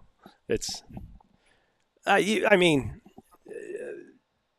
where they hunt, there's not many people catch lions. I mean, they just don't, and there's plenty of lions, and they just. It's not going to hurt anything really. I mean, it's not. It's just that, there's no trophy to it. It's just killing something. Yeah. But yeah, I think Benny asks, is Calvin on the? Let me see if I can get this thing. Where'd my mouse go to? Oh. So, Calvin, is Calvin on the? Yes. How long does the mountain lion season run? It runs from October 1st to June 31st, the last day in June. So Wow, Okay. that's a long season. And then it shuts down for like 3 months. The 3 months there, June, so July, August, September, it's shut down. yep, Is there a quota on the nation, or just so many by tags units, sold? yeah. So units 1 through 5 is like 10 cats, and then units 6, 7, and 8 are like 7 cats. But the 7 years that they have had lion seasons, it's only closed once. The unit's only closed once, and that was it. And otherwise, it never even comes close to getting closed. Was that a good snow year?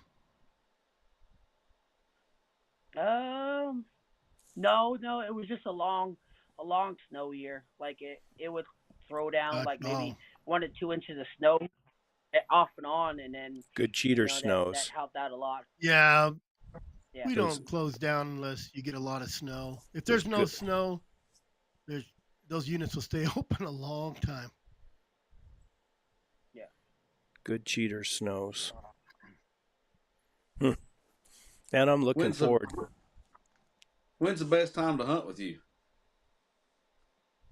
You think? Is there a best time?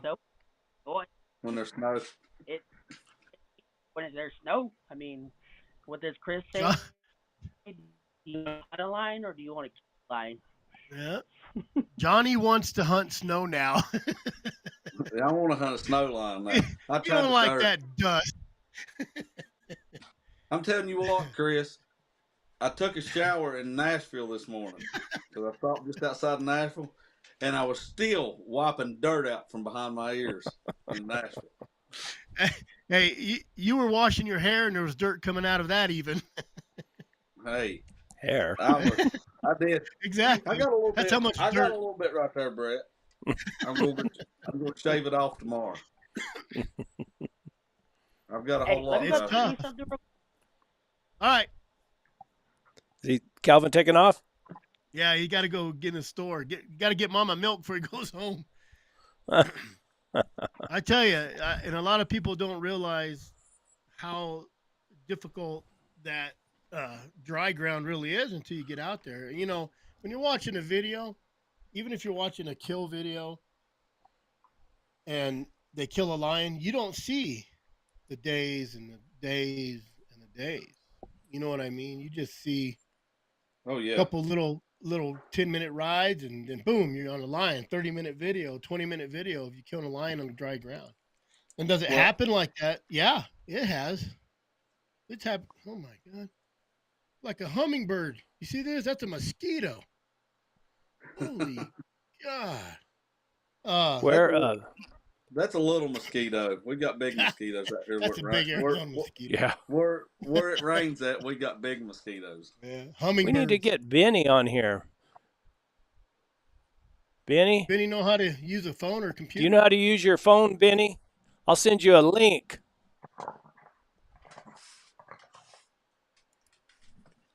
I see George commenting on there about being on King Mountain this weekend. Saw a bear. Seen him say Where's little George? Yeah, that's what I was going to ask. I seen him say that him and little George was getting ready to go to West Virginia and try to run some bear. Where's that son of yours at tonight, George? We need to know where he's at. But I will say this. I did gain a great respect for you two guys doing what you do, riding off the riding off the mules all the time and filming, because that's not easy. That's hard. That's the reason I didn't really get a whole lot of, other than losing my phone. Skills, man, skills. I mean, well, when you see someone like Mike Bency having a rough time in the heat, and it makes you feel a little better, because me, I don't got great dogs. I'm not out there like Mike Bency. So when he's having a hard time, it's a tough time if he's having a hard time. It's dry. Benny hunts, or Mike hunts hard. Yeah, there's no doubt about that. He hunts hard, and he's all about the hunt. You know, he's all about the hunt and about getting out there. I mean, I don't know too many guys. I was impressed with that. I say that. I don't know too many guys that have flat on the side of the road and say, "Oh, let's just get the truck over on the shoulder and hit the mountain before it gets hot." You know, most guys would say, "Let me worry about my truck, get my truck fixed."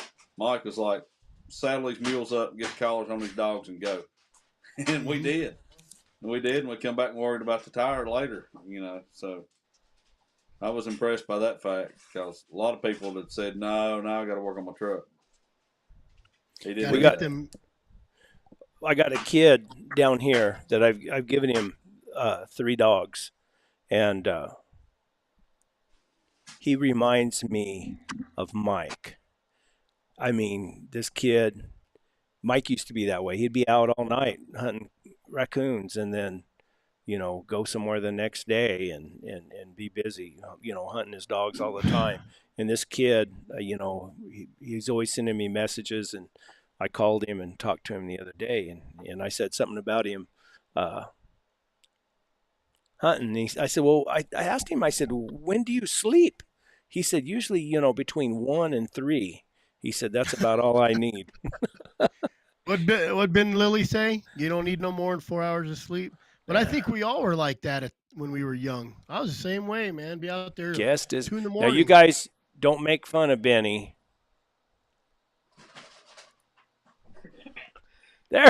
My gosh. Hey, I finally got somebody older than me. Hey, I He run told with us people older than me, so I feel good, Brett. There He is told us Calvin not to make again. fun- Hey, we got a First thing full he said house. First thing he said was, "Don't make fun of Benny," and then the first thing you know, he tells him how old he is. He's older than I am. He's older than dirt. He's not. It's good. Tell us your best story, Benny. My best story? Oh, shit, no. I don't want to make fun of any of my friends. Just call him John Smith. Tell him about the time you and I went hunting, Benny. Oh, you which time? When you tried to freeze me to death?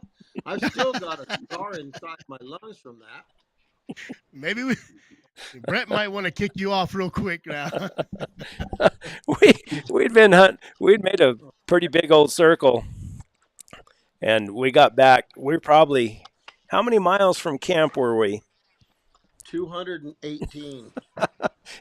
And the sun started going down. Ready to go home. And I started pulling out down coats and everything. And Benny had a little Levi jacket on.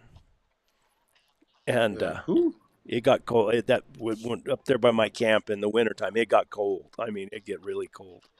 And I started bundling up. All I seen was Benny going over the next hill. I mean, that old mule, he was spurring and whipping and going. There was absolutely no moon. That old trail, old road, my mule wouldn't get on the mountain.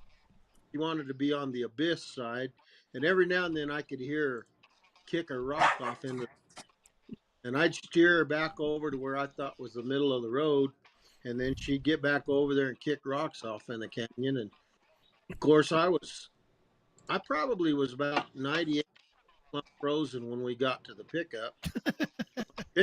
For, I don't know, 10 years, had to be plugged in to get the glow. His truck wouldn't start. Wouldn't start at all. So I'll tell the rest of this story. We got back to my little. If it goes into cuddling, we don't want to hear it if it goes into cuddling. No, I thought I was going to have to cuddle him a little bit. But we got back to my camper trailer, and all I had in that little camper trailer was one of those wave heaters, and it would just, it would just keep it from freezing. It was more of a trickle heater. It wasn't a wave. Yeah, and so I got him. Big lighter. And I had what was that other heater I had? Because I put him in the chair or there at the table, and I put that heater underneath the table so it would blow on him and thaw him out.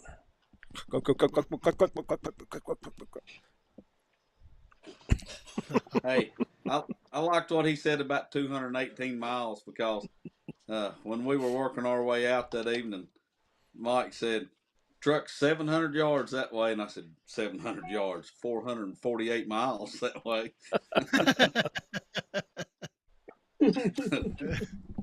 Of course, I'm a low. I mean, I don't consider myself a lowlander, but compared to out there, that was low. You know, I am a lowlander. And I'm taking 3 or 4 steps uphill, going sucking air. And I said, I wish I'd left this stupid hoodie at the truck. And Benzie said, it's gonna get cold. You're gonna need it. And I said, I don't need it on right now because sweat was just a rolling off of me. I mean, sweat was Dude, that's just. the I mean, desert. That's desert. Freeze at When you night. go off, yeah, you don't want to wear like you don't want to dress warm when you take off in the morning because you're going to be putting it up. But you don't want to not take it because once that sun gets behind a cloud or behind a mountain, you're going to need it again. You get hung out. oh man. Mm-hmm. Benny came Well, later on that year. that was the last and time I'd go hunting up there in his camp. I knew he was He trying went. to kill me at that time. He wouldn't hunt up there no more. So we went. Was it a couple months later that you came down and we went and hunted down lower?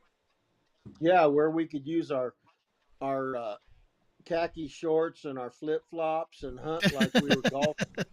I, t- I looked at Benny. We were getting. He was changing clothes. I don't know why he was changing clothes. And you ain't seen nothing till you seen Benny without his shirt on. I told him. I said, "Man, we could just use you as bait for bear. He's got more hair on his back than John has on his face." Hey, easy about the back hair and the body hair. Easy. I mean, it's there's no skin. It's just all hair. Don't even need a jacket. How that came to be, I was giving Brett a lot of grief about hunting up there in the cold. We needed to hunt down here where it was warm. And he said it was too hot. It's just too hot. And I wasn't going to cave in because I was giving Brett grief. And so I was sure enough sweating, but I thought, he's over on one side of the trailer unloading his mule, and I'm over on the other side. So just to prove my point, I shucked off my shirt and everything, and I was standing there getting the saddle off of my mule when he come around the corner, and he skidded to a stop, kind of like those fancy horses in the arena, dragged back feet. And he said, "Oh my God, have you got any idea how much hair you got on your back?" I said, "Well, no, I can't be back there," and he's been scarred ever since. And then I nicknamed him Tulip from then on. I called him Tulip because if it gets too cold, he wilts. So, Oh man, yeah, I'm a desert rat. but we did catch a lion that day. Well, yeah, we got to leave that part out. Jeff Lewis. Well, Cheryl left a comment, Brett. And then there's Cheryl Jeff just- Lewis right above it. Cheryl says we make her husband happy. Y'all, this show. Just want to let y'all know how we want John happy. He looks forward to watching every Monday. Oh, thank you. We have a good time. I enjoy just everybody talking, telling stories. That's what's fun. And then Jeff Lewis wants to know if anybody's mentoring anybody besides my kids. Jeff Lewis, good evening, gentlemen. I was curious, any of y'all were mentoring any young people? That kid I gave those dogs, I try to help him. He gets busy working. His family has a bunch of farms down there, and they're really hard-working people. And I told him that I said, I don't think you can hunt lions and farm too. There's not enough time to do both. No, farmers and ranchers.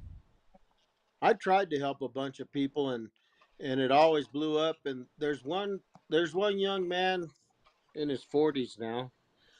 He lives over by Mosquero now. He used to live at Logan, New Mexico, and I had no idea he had an interest in hunting lions. When he spent 3 days with me, we never trailed a lion. And then, I don't know, I got a phone call a couple months later, and I went over there and we killed a lion in the heat after an all-night rain. and I didn't realize how bad hooked he was. I got a phone call 8 months later wanting to know what to do. He did it like the rest of us, and he picked up every turd machine he could find, and somebody told him that. And he says, "I've got 12 dogs, and I can't do a damn thing." So, but Wesley Smith, sure enough, he I helped him get some good dogs, and he turned into a top-notch hand. But out Well, of everybody I've tried to help, Wesley's the only one that made it. I need to say that Benny helped me too. I mean, of course, So how long has Benny been doing all this? We just kind of threw him on there. We need some 75 background. years. We need some background on it. Ever since he was 18 years old. Yeah, I back when he had a neck. yeah, And hair. I I think probably when we're down there at Clumps, there'll be more of the story. But I had an uncle that had bear dogs, and those bear dogs intrigued me. They seemed to be the most vicious, obnoxious, unruly dogs. He kept them out behind his shop, and we never pet them. We never talked to them. They were Airedale and Blue Tick crosses, Oh, and geez. just the thought of a dog that would take on something like a bear and come out on top. I thought that there's something to this. And so at some point I started hunting coons, and me and 20 other guys took every dog we could get our hands on and had a damn wreck every time we went to the river. And at some point I decided that I wanted to do things right and hunt lions. And I got to know some old ranchers up there north of Phoenix and on the desert there, and started working cattle with them and started hunting lions. And that's when I got Dickerson. Um, Dickerson had a rough go in life for choices, and we knew each other as kids. And I had an uncle that was Dickerson's age, and he told me that Rick had hounds again and could use a friend. And so Rick and I started hunting, and that's where I was with Dickerson and his dogs that he had bought from George Goswick when we finally started catching lions, and I was hooked bad. And I think at that time I was 25 years old when I got to see my first lion in a tree, and that was with Rick Dickerson. And the dog that caught that lion was a dog that he had just bought from John Clump and didn't know anything about it. I'm supposed to go down and interview Rick. I talked to him on the phone. That's going to be a lot of fun talking to him. He's a character Yeah. now. Woo. Yeah. Steve Yeah. Smith said, "There's nobody in the world who's killed more mountain lions with a flashlight than Rick Dickerson." No, that's true. All summer long, he would hunt down there on the Rio Grande in Texas, right on the river where it's hotter than blazes. Those lions are coming out of Mexico and getting in the sheep down there, and Rick had to put a stop to it. So he spent every night hunting with a flashlight. And Terrell Shelley used to go down there and hunt with him quite a bit, didn't he? Terrell spent at least 2 weeks every winter with Rick. Yeah. They got to be big pals. When Rick was trying to figure out lion hunting, he was kind of like me. If he heard of somebody that was a good lion hunter, he found out where they lived and he went and knocked on their door. And that's how I got to know these guys that I know. Well, I got to say that Benny gave me a dog, and you also gave Bency a dog, that pistol dog, right? I gave Bency 2 dogs. They were the same cross, different years. Pistol, and I think he called the other one Jacqueline. And Jazz, my Jazz dog, is the same cross. And I still have her. And then I bred her to Solo, and I got those what I call the terrorists. She had 4 pups, and I kept them all. One of them died, and I still got all 3. And that Al, Timmy, and Uno, and they're all trail hounds. I mean, they'll trail a lion. I mean, they're in the dirt, and they're all good dogs. And Jazz is. I kind of made a mistake with Jazz when she was young. She wouldn't turn around on a lion track. She was going backwards, and all the other dogs were going the other way. And she was fairly sensitive, and finally I had to shock her pretty hard, and I ruined her for a while. But she'll trail a lion now. But yeah. So Benny helped me a lot, and I always called him and picked his brain. There's not a lot to pick, but I picked some of it. You got to sort through the sawdust. Yeah. Now you call him and pick on him. Yeah. He's deserved it. I mean, That's all right. Johnny's right. Don't pick on him. That's so Brett could just pick on him. First thing Brett done was jump in at both I feet. know. Wide open. He's hammered him ever since he I started. didn't answer the question entirely. How long? Just trying to focus on lion dogs. I started that in about 1985. Did you hunt bears before, or just anything you could? Well, we didn't intentionally hunt a lot of things, but I can tell you to my sounds dog's like my story. Yeah. to my dog's credit, we've bait up 2 Gila monsters out in the desert. Hey, But that's a rare dog. It's hard to break them off those Gila monsters. They're so fast. well, when they're walking by and that Gila monster's in the shade of a bush and the dog startles them or kicks a rock on them and that Gila monster hisses, it's game on with a bunch of young unruly dogs. How do they act to a bite? Is it like a rattlesnake on the Gila monster, like to a dog? They ever been bit? I don't think I've they never. can. I don't know. They say they grind. They grab a Yeah, hold. Teeth. Yeah. They got a real hard mouth and they run it back and forth and break your skin. So I don't know. Because they're venomous, right? Mm-hmm. They So, got a little I just bit of it. I think is more than anything. They're just nasty. Oh, They throw everything back up out of their mouth. oh, so they bacteria more than. And Yeah. you're good friends with Larry Hendricks. Oh yeah, Larry. That breaks my heart, Brett. Yeah. Yeah, Larry. In the dog world, there's a lot of people that have been good to me, and a lot of people that would have been just as good to me as Larry. But Larry was top notch. Half the dogs that I got from Larry I bought, and the other half he gave me. And I don't know. There was a time I was headed to Phoenix to go see my grandfather's, or to go to my grandfather's funeral, and I ran by Larry's house because that's what I do.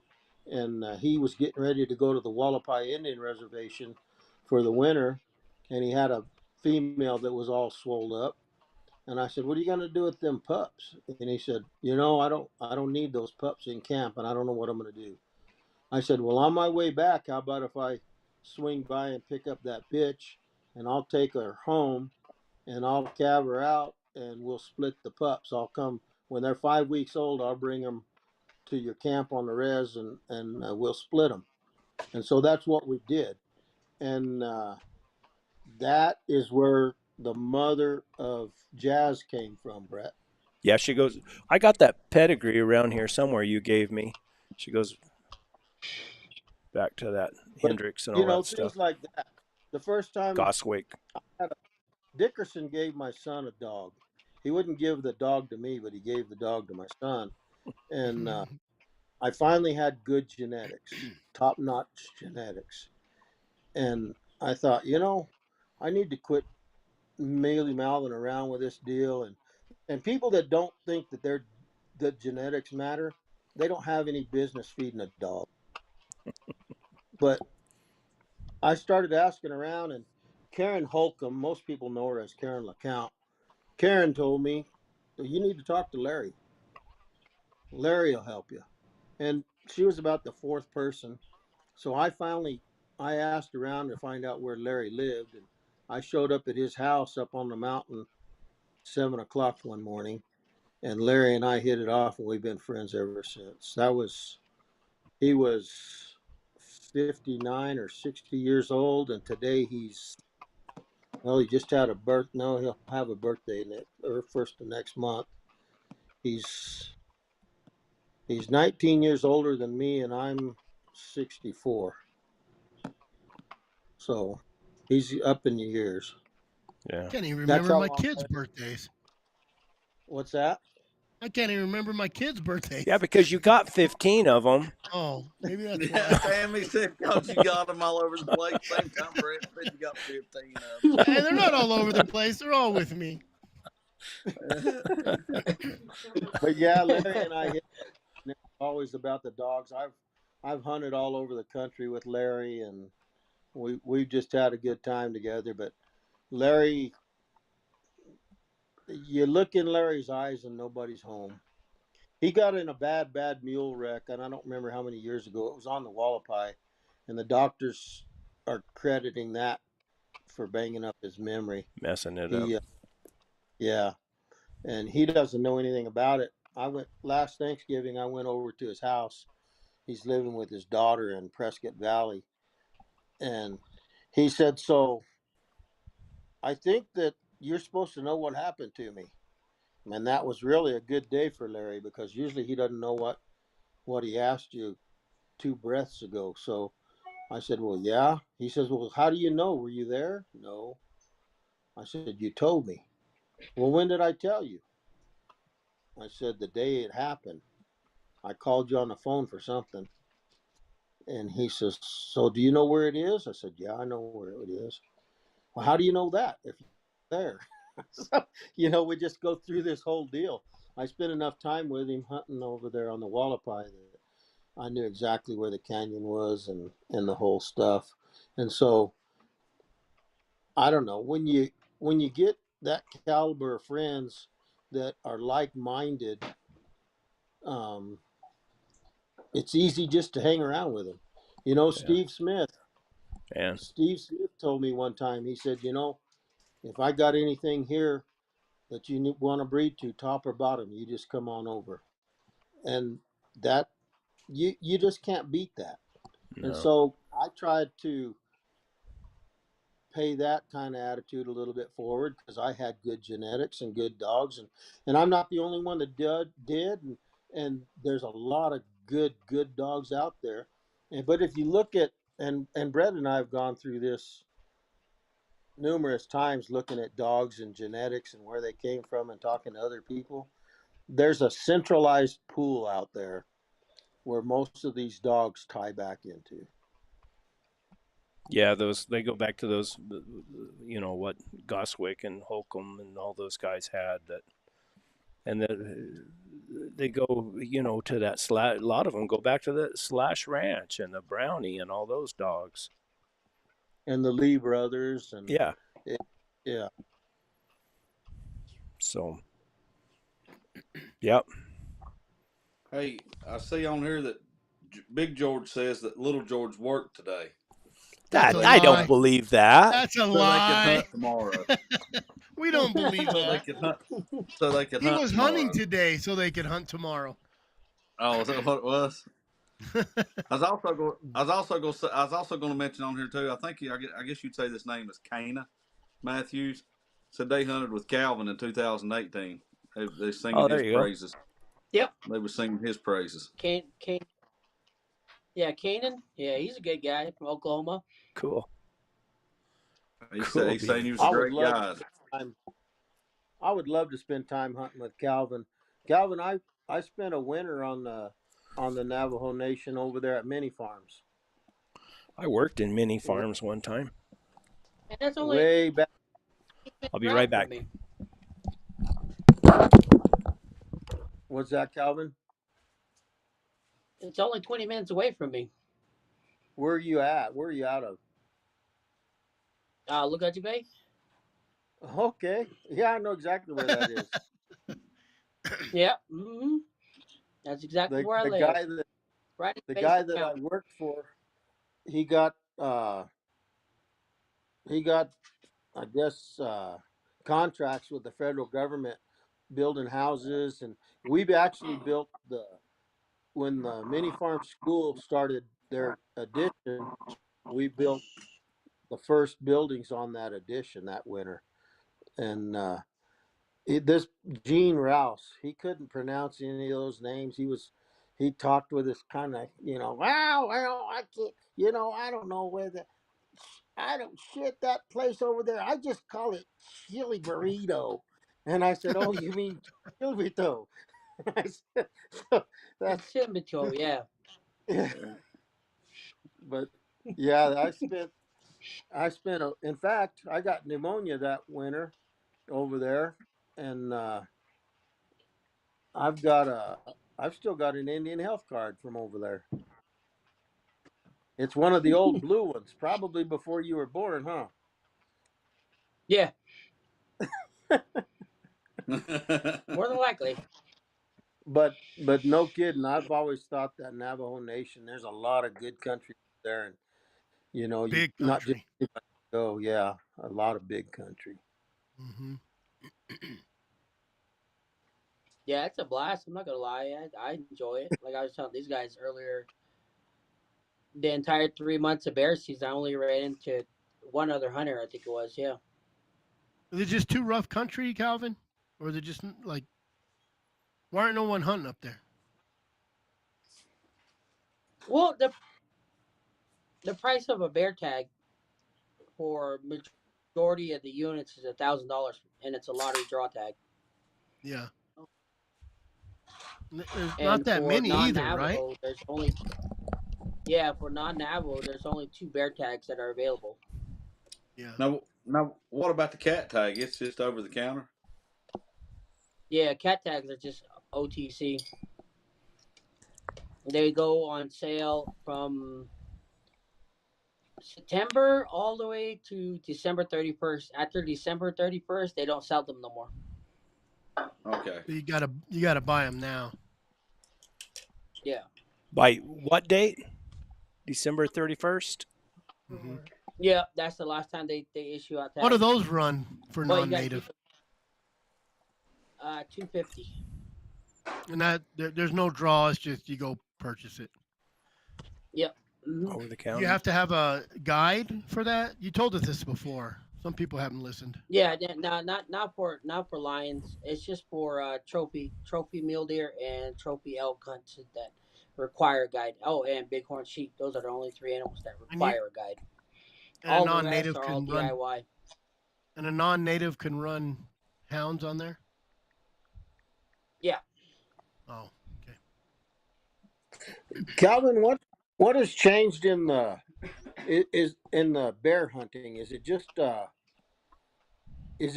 generational differences from I was there in 80, I don't know, 85 or 86, maybe 87 maybe. But Damn, I was 3 I, years old.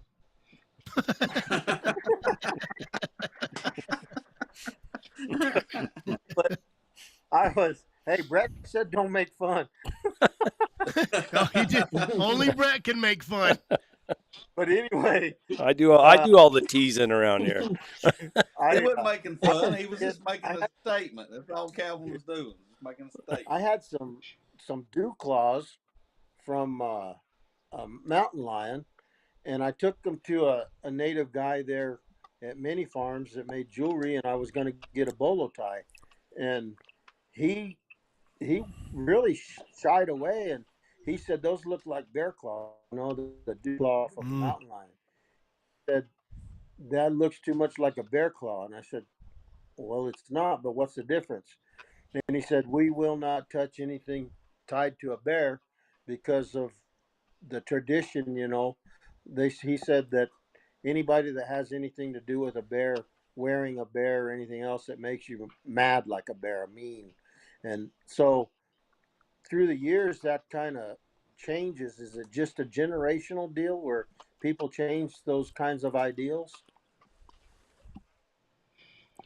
Yeah, it kind of is. I mean, and and a lot of it It's does still a have to go thing. back to tradition and the way they were taught. You know, Sure. we're my generation and the previous generations were never taught to ask questions. You were told what to do, how to do it, when to do it, and that was it. You weren't allowed to ask why. You weren't allowed to get an explanation on why you do certain things a certain way. You just did it.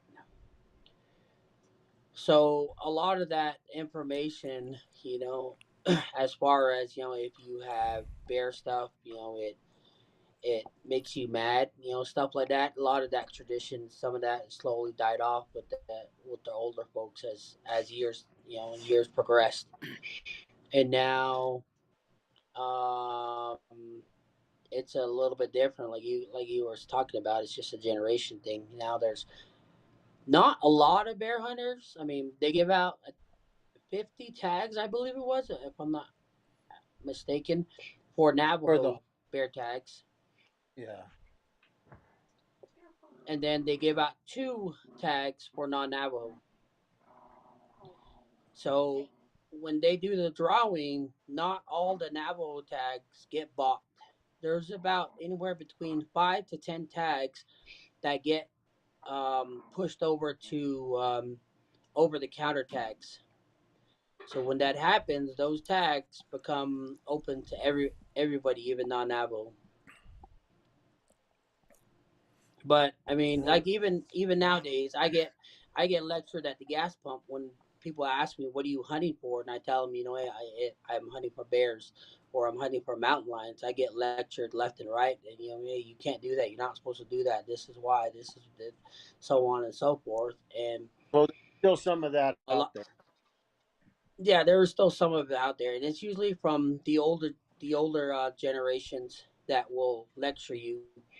But then from my understanding, like a lot of the stuff from a mountain lion is used in medicine that our medicine men use. Like the gallbladder gets used from a mountain lion. The main back strip, that dark back strip on the mountain lion, gets used for a hair tie during the female's puberty ceremony. To Oh wow. it's used to so there's a lot of stuff that certain parts of the mountain lion gets used for that type of stuff, and a lot of these people don't understand that. Like, if we're not supposed to be hunting these animals, then how did these medicine men acquire these stuff? Like, you can't Oh, just go out in the mountains and just find a perfect, 3-inch strip of mountain lion from the center of its back, just laying out in the woods. yeah. Somebody had to have killed it. The gallbladder is just not laying out there like a pair of antlers. So Huh. So But that's interesting. didn't you tell us before, Calvin, that part of the Navajo belief is uh, that a bear is your grandfather? yeah, in tradition we call him our Che, which translates to grandfather. Yeah. So when a lot of people argue with me, and I just tell them, hey, I'm going to go play with my grandfather. We're playing hide and seek. It's my turn to go look for them. So, and that usually pushes a couple buttons. I bet. Yeah, I was thinking that's what you had told us, that it translated over to grandfather. So Cool. Good Yeah, information. that's. I look forward to. I just had this thought. I go hunt with Benny down there with John Clump. I'll video some of it, and then maybe I can go hunt with Calvin too and Chris, and I'll video some of that. Then we can share it. I can play videos while we're talking here, so that'd be real interesting. I think if we could put something together Yeah, like that'd be that, fun. and then we That'd be could cool. comment on it and tell the story live. You know, that'd be what's Benny You're laughing about.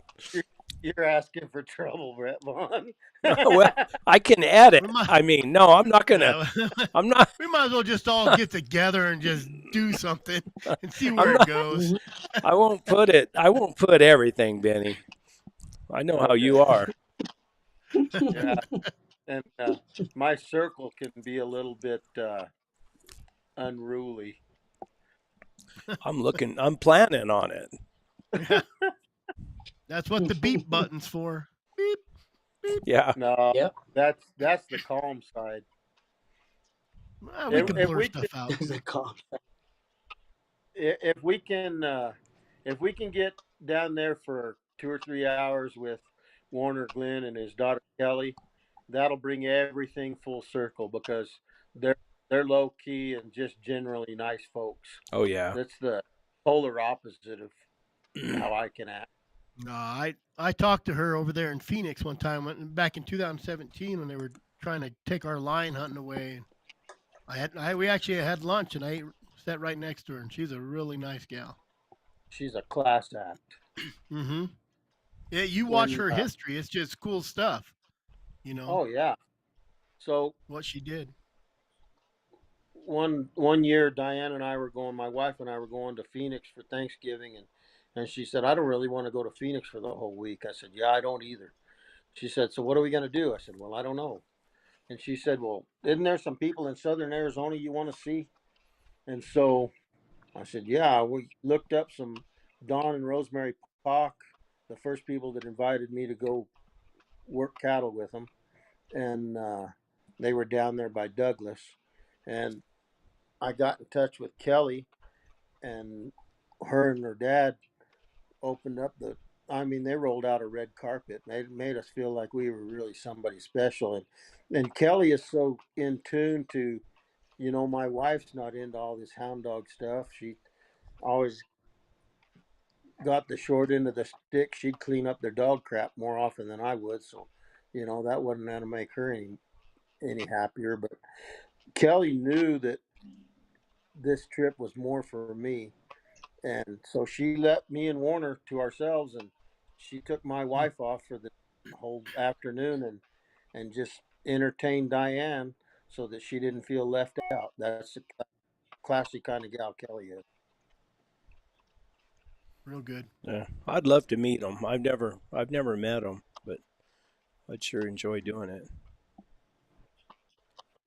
What is Warner? Well, 87 now? 89, 80, Oh. 88, 88. Still climbing on a mule. He's a Yeah, little slower. just to shake That's that man be a pleasure. Shake that man's hand be a pleasure. Man. He doesn't have to climb on. If he was to ride a mule that I'm looking for, he could just step over. Didn't Yeah, he's a tall Big old feller. tall- He's a big guy. Yeah. Big tall thin 6'6", guy. 6'6" or something. Yeah, probably 6'5", 6'6". He's 6'6" now. He was probably 6'8" when he was younger. didn't one of the guys from the Meat Eater program? I want to think maybe old Bear Grease. Clay Newcomb. He went down Clay there. Newcomb. There. Didn't he go down and hang out with him for a few days? He did a pretty good job on that. Real good Yeah, he did a video. pretty good There's a job good on it. video Yeah, I on like it. YouTube. Mm-hmm. But I think that he said that it wasn't long, like just a few days after he left, that Warner maybe got thrown off a mule or something. He had a mule wreck, I think. Yeah, He had a but mule He said- probably Yeah. got up and went home. I think it broke something, but the way they talked, it didn't slow him down long at all. That he just Ugh. kept going. Well, they took him to Tucson in a helicopter. Oh, did they? Yeah, Yeah. but Kelly's been in two of those situations, and Steve Smith's buddies with everybody, and Steve and I talk, and he says, I don't know if that's the same mule or not, but if it is, they just need to kill him. Is that the one that wrecked old Kelly too?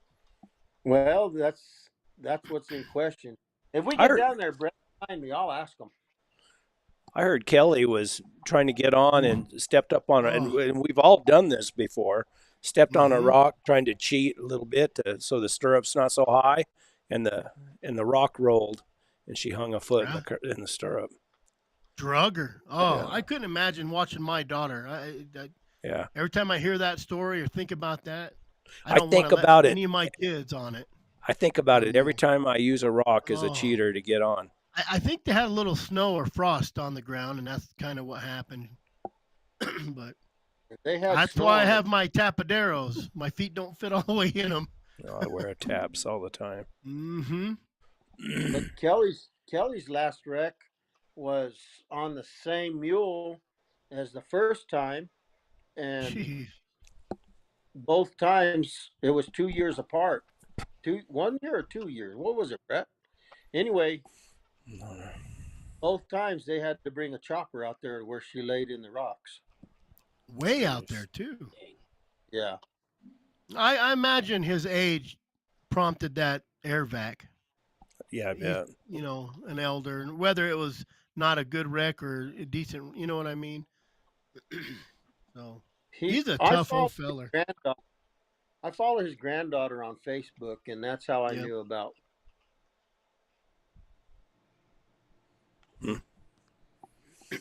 Well, Yeah.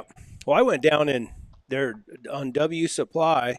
I did a interview with uh, Steve Smith. I got Steve in there for just a little while. I couldn't get him in there for very long. He's pretty. And then I can't. What's his name? Benny? Jim. Jim Ah, Bueller. And Bueller. but I cheated. I primed him up a little bit when I got there. Yeah, I heard all about it. I took him a bottle of whiskey and said, "Let's have a drink, boys." You know, the one that should have been getting involved in that whole conversation was that 29-year-old young man. Which one? What's his name? He's the boy that Oh, that Steve's so high on, is it? yeah. What's that other guy's name? I can't think of it all the time. Yeah, I Clark know. Richards. Well, Richards. Clark, That's Clark's stepson. Clark raised him as his own. let me tell the story since we're speaking of genetics and dogs at one point about Clark. I don't know if I told this story before, but years ago, I went down and seen Henry McIntyre, and this is in the 80s. And of course, Henry had a dog that they called Newt. And they said that you just took Newt out there and turned him loose, and he'd go find you a lion. And he was a special lion hound. And I was talking to Steve one time, and the story with Henry McIntyre, that he would carry a roll of cash in his pocket, and if he found a good dog, he'd buy it. He'd pay the money for a good dog. Anyway, I was talking to Steve one time, and I said, well, and we were on the phone, and I was asking Steve about dogs, trying to, figure out what I could get or whatever. And I told Steve, I said, I guess, at the end of the day, we're all just looking for a dog like that Henry McIntyre's Newt. And Steve said, I'm the one who sold Newt to Henry McIntyre. And I said, oh, wow. So then Benny has his get-together up there, and I was there, and Clark Richens was there, and Steve Smith was there, and Larry Hendricks was there, and everybody was there. And I was talking to Clark. And Clark's a real, how would you say, just a real kind of an unassuming guy, real. There's nothing forward about Clark. No, he's just a nice man. And I was telling him about that. I was telling Clark that same story. And Clark looked at me. He said, well, I was the one who gave Newt to Steve Smith.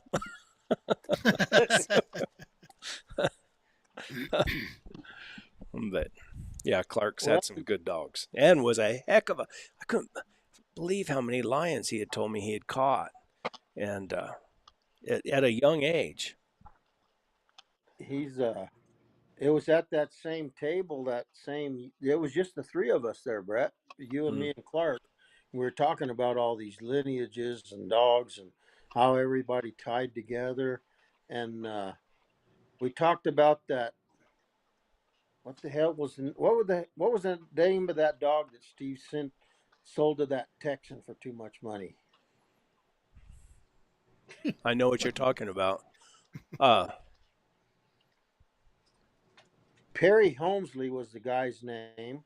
the guy who got, is it the guy got in a lot of trouble? Oop, we lost Calvin. No, no.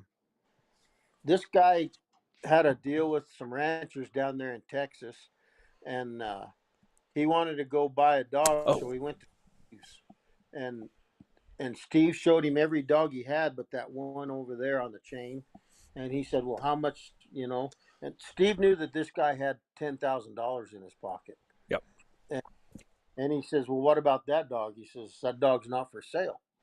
He says, "Well, everything's for sale." He says, "No, that dog's not for sale." He said, "With enough money, everything is for sale." He said, "Well, you can't afford that dog." And Steve knew he had $10,000 in his pocket. All those ranchers had come together and give this guy a bunch of money. Perry Holmesley. And Yeah. and so he says, "Well, how much would it take?" And so Steve said $15,000. And Perry says, "Can I borrow your phone?" And he called back, and somebody wired him $5,000 more. And I think And that Steve said his wife, I think his wife told him, just price it at 15,000 or something like that. Just kind of get the guy out of your, get the guy out of your hair. Man, I can't remember the name of that dog. Did he sell him? Yeah, he sold him. Word. He said he'd take $15,000. The guy gave him $15,000. And Was that his best dog? it was at the time.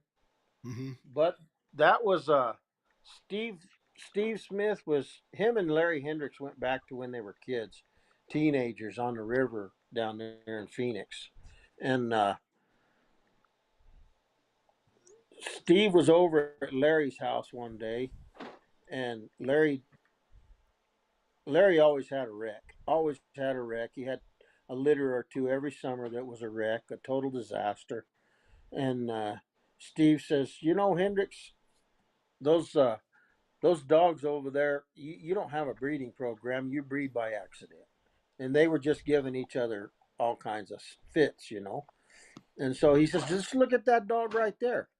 He said, that pup right there, he's chasing airplanes. He was running along with his head in the air, bawling. And he says, he's bawling at airplanes. What the hell's the matter with him? And so sometime later, Larry needed a new pickup. And he called Steve and he said, "Hey, I need to sell a dog."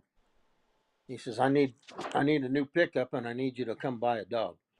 So Steve showed up at some point and he asked Hendricks, he says, "Out of all these young dogs, which one's the best?" He said, "That one over there." And Steve said, I think I remember that dog." He says, "Yeah, he chases airplanes." And that's where that dog originated from. And I almost had the name of that dog. Because did he turn out a good dog? Yeah, he was a top-notch dog. That's the one that went to Texas you're talking about? Yes. Bolt. Bolt, that's the one. That was his name. And they had said to be registered with the FAA or what? Because they had they drew straws on him. And there's 3 of those pups right now that I had. Kid called me and told me about it, and I said, "Well, I'll take one." And then he told me some more, and then he ended up, the one I was going to take or something died, and he ended up keeping the other 2 after I told him what he went back to. That Bolt dog. There you go. They said he was so track minded that he wouldn't. He said you'd be trailing a lion with him, and it'd start getting late, and you'd call him off and get him to come off, and you'd head back, and then you'd look around, and he'd be gone, and you could hear him back down in the canyon. He'd go right back down to that lion track. Wouldn't quit a track. Never quit a track. Just stay on it, and on it, and on it. Yeah, that's the name of that dog, Bolt. Bolt. Yep. Good. Well, Good bloodlines. It sounded There like they was ought a to name him Jet. there was a yeah, jet rod.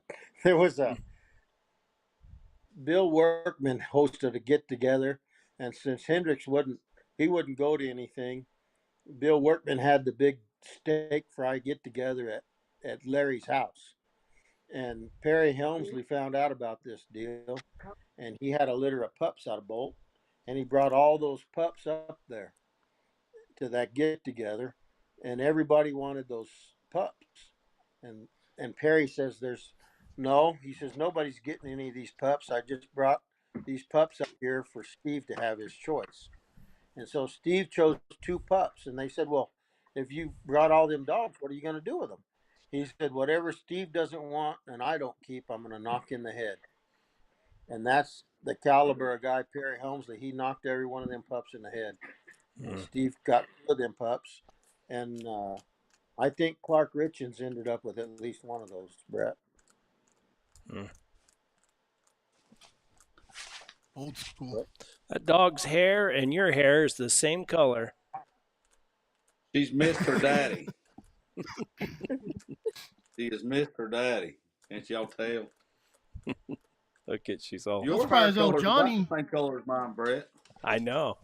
Mine's got more gray, I think. Benny's doesn't have any color at all in it. No, there's a spot in the back that's black. My barber keeps on spray painting a target on the back of my head where I can't see. Isn't that right, dear? Guys, oh, hold on. Let me make some more money here. One more time. Hit it. Remember.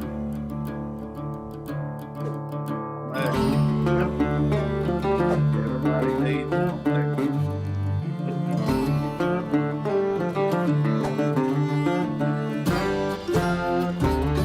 100 years. 20% off. I like that roll cage.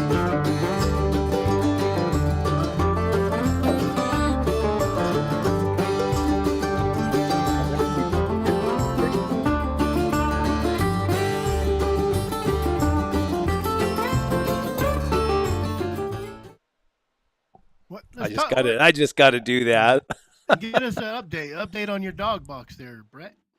What do you got? I haven't heard nothing from them. They were supposed to send me pictures as the progress, and I haven't heard nothing from them. Then I seen on Facebook they had a trailer full of dog boxes going to a new distributor somewhere, and I said, well, I wish you were going to New Mexico. And they commented back, say, oh, it won't be long. So I don't know. Hey, when are you going to buy a dually pickup and let me make you a dog box and mule box all intact? We talked about that once before. Yeah, you didn't do Just it. for the You got back all of it? scared. Yeah, I'd like to do that, but I don't. I'm unemployed now. Yeah, fixed income. Joe Hott's nephew had a 2-horse trailer he'd cut up and put it in back of his truck. And he kept the dogs and mules in the same. He'd load that mule up and throw the dogs right in with that mule. Sid Savage do the same thing. Right under his feet. Yep. No, I carried so many dogs there wouldn't have been room for the mule to stand.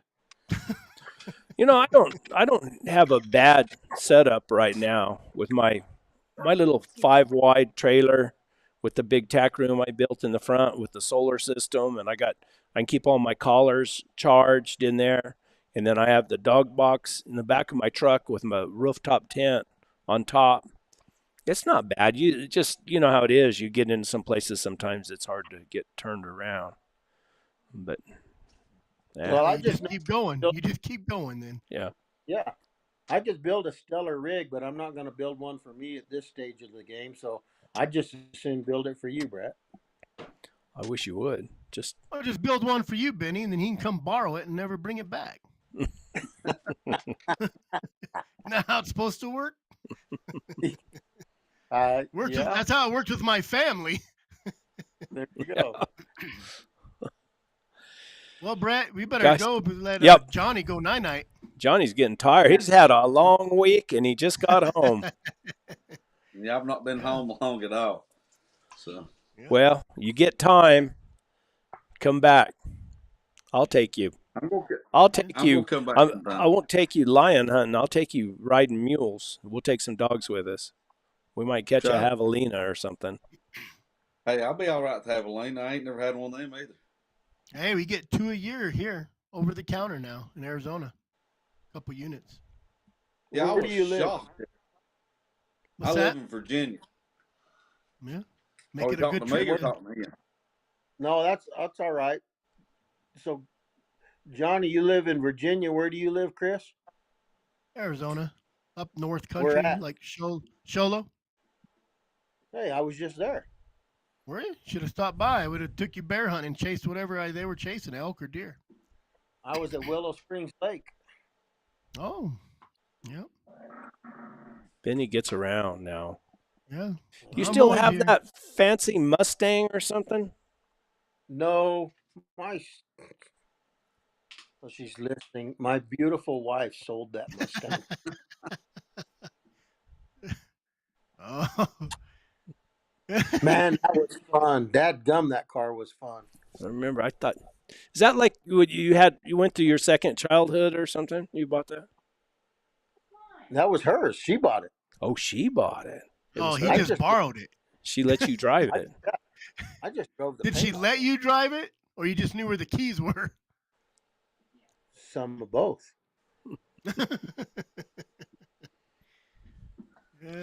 Okay, guys. When you belong to the same gal, you got to learn how to keep things spicy, living on the edge.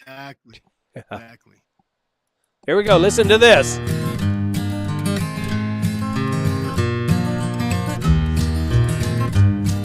John always gets that look on his face.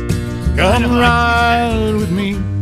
It's time to saddle up, ride away. I lost my There's mouse. so much to see. Don't worry, I know the trails, I know the way. There you go. Johnny don't want nothing to do with riding for just a little while. Come ride with me, John. It wasn't that bad, but it was rough. It wasn't as easy as a riding as I thought it would be. It's easier to watch Brett do it. Easier to watch Brett do it. Easier to watch Brett do it and go, hey, that looks like fun. Let's go pay somebody to do it. I only show the fun parts. I don't show the bad parts.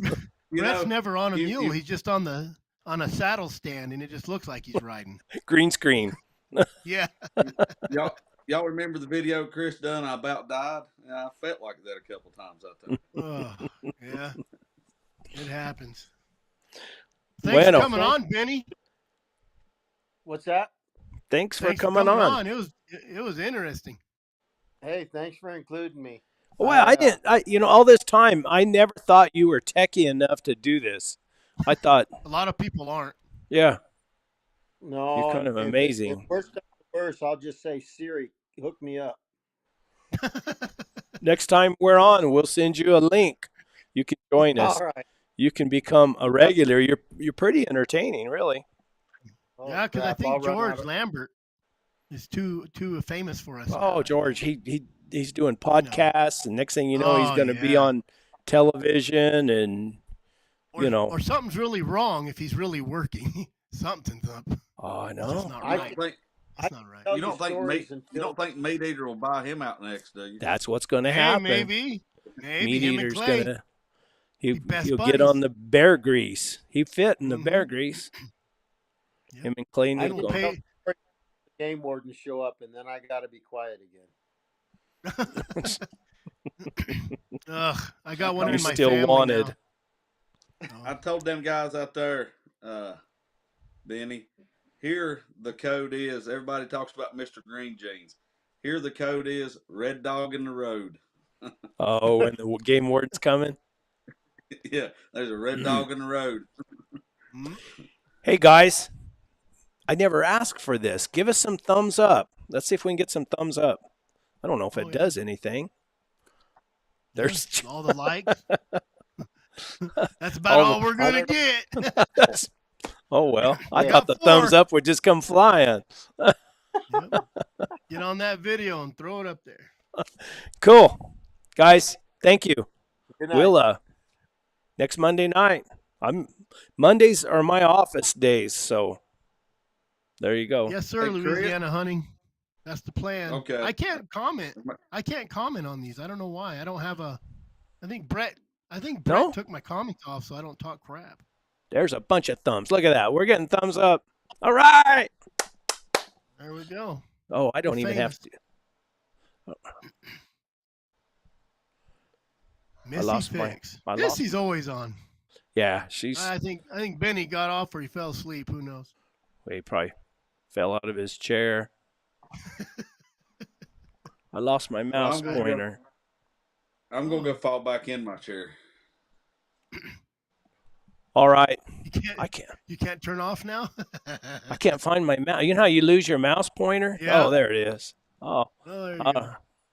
I found it. There you go. Well, All right, appreciate guys. Everybody coming on.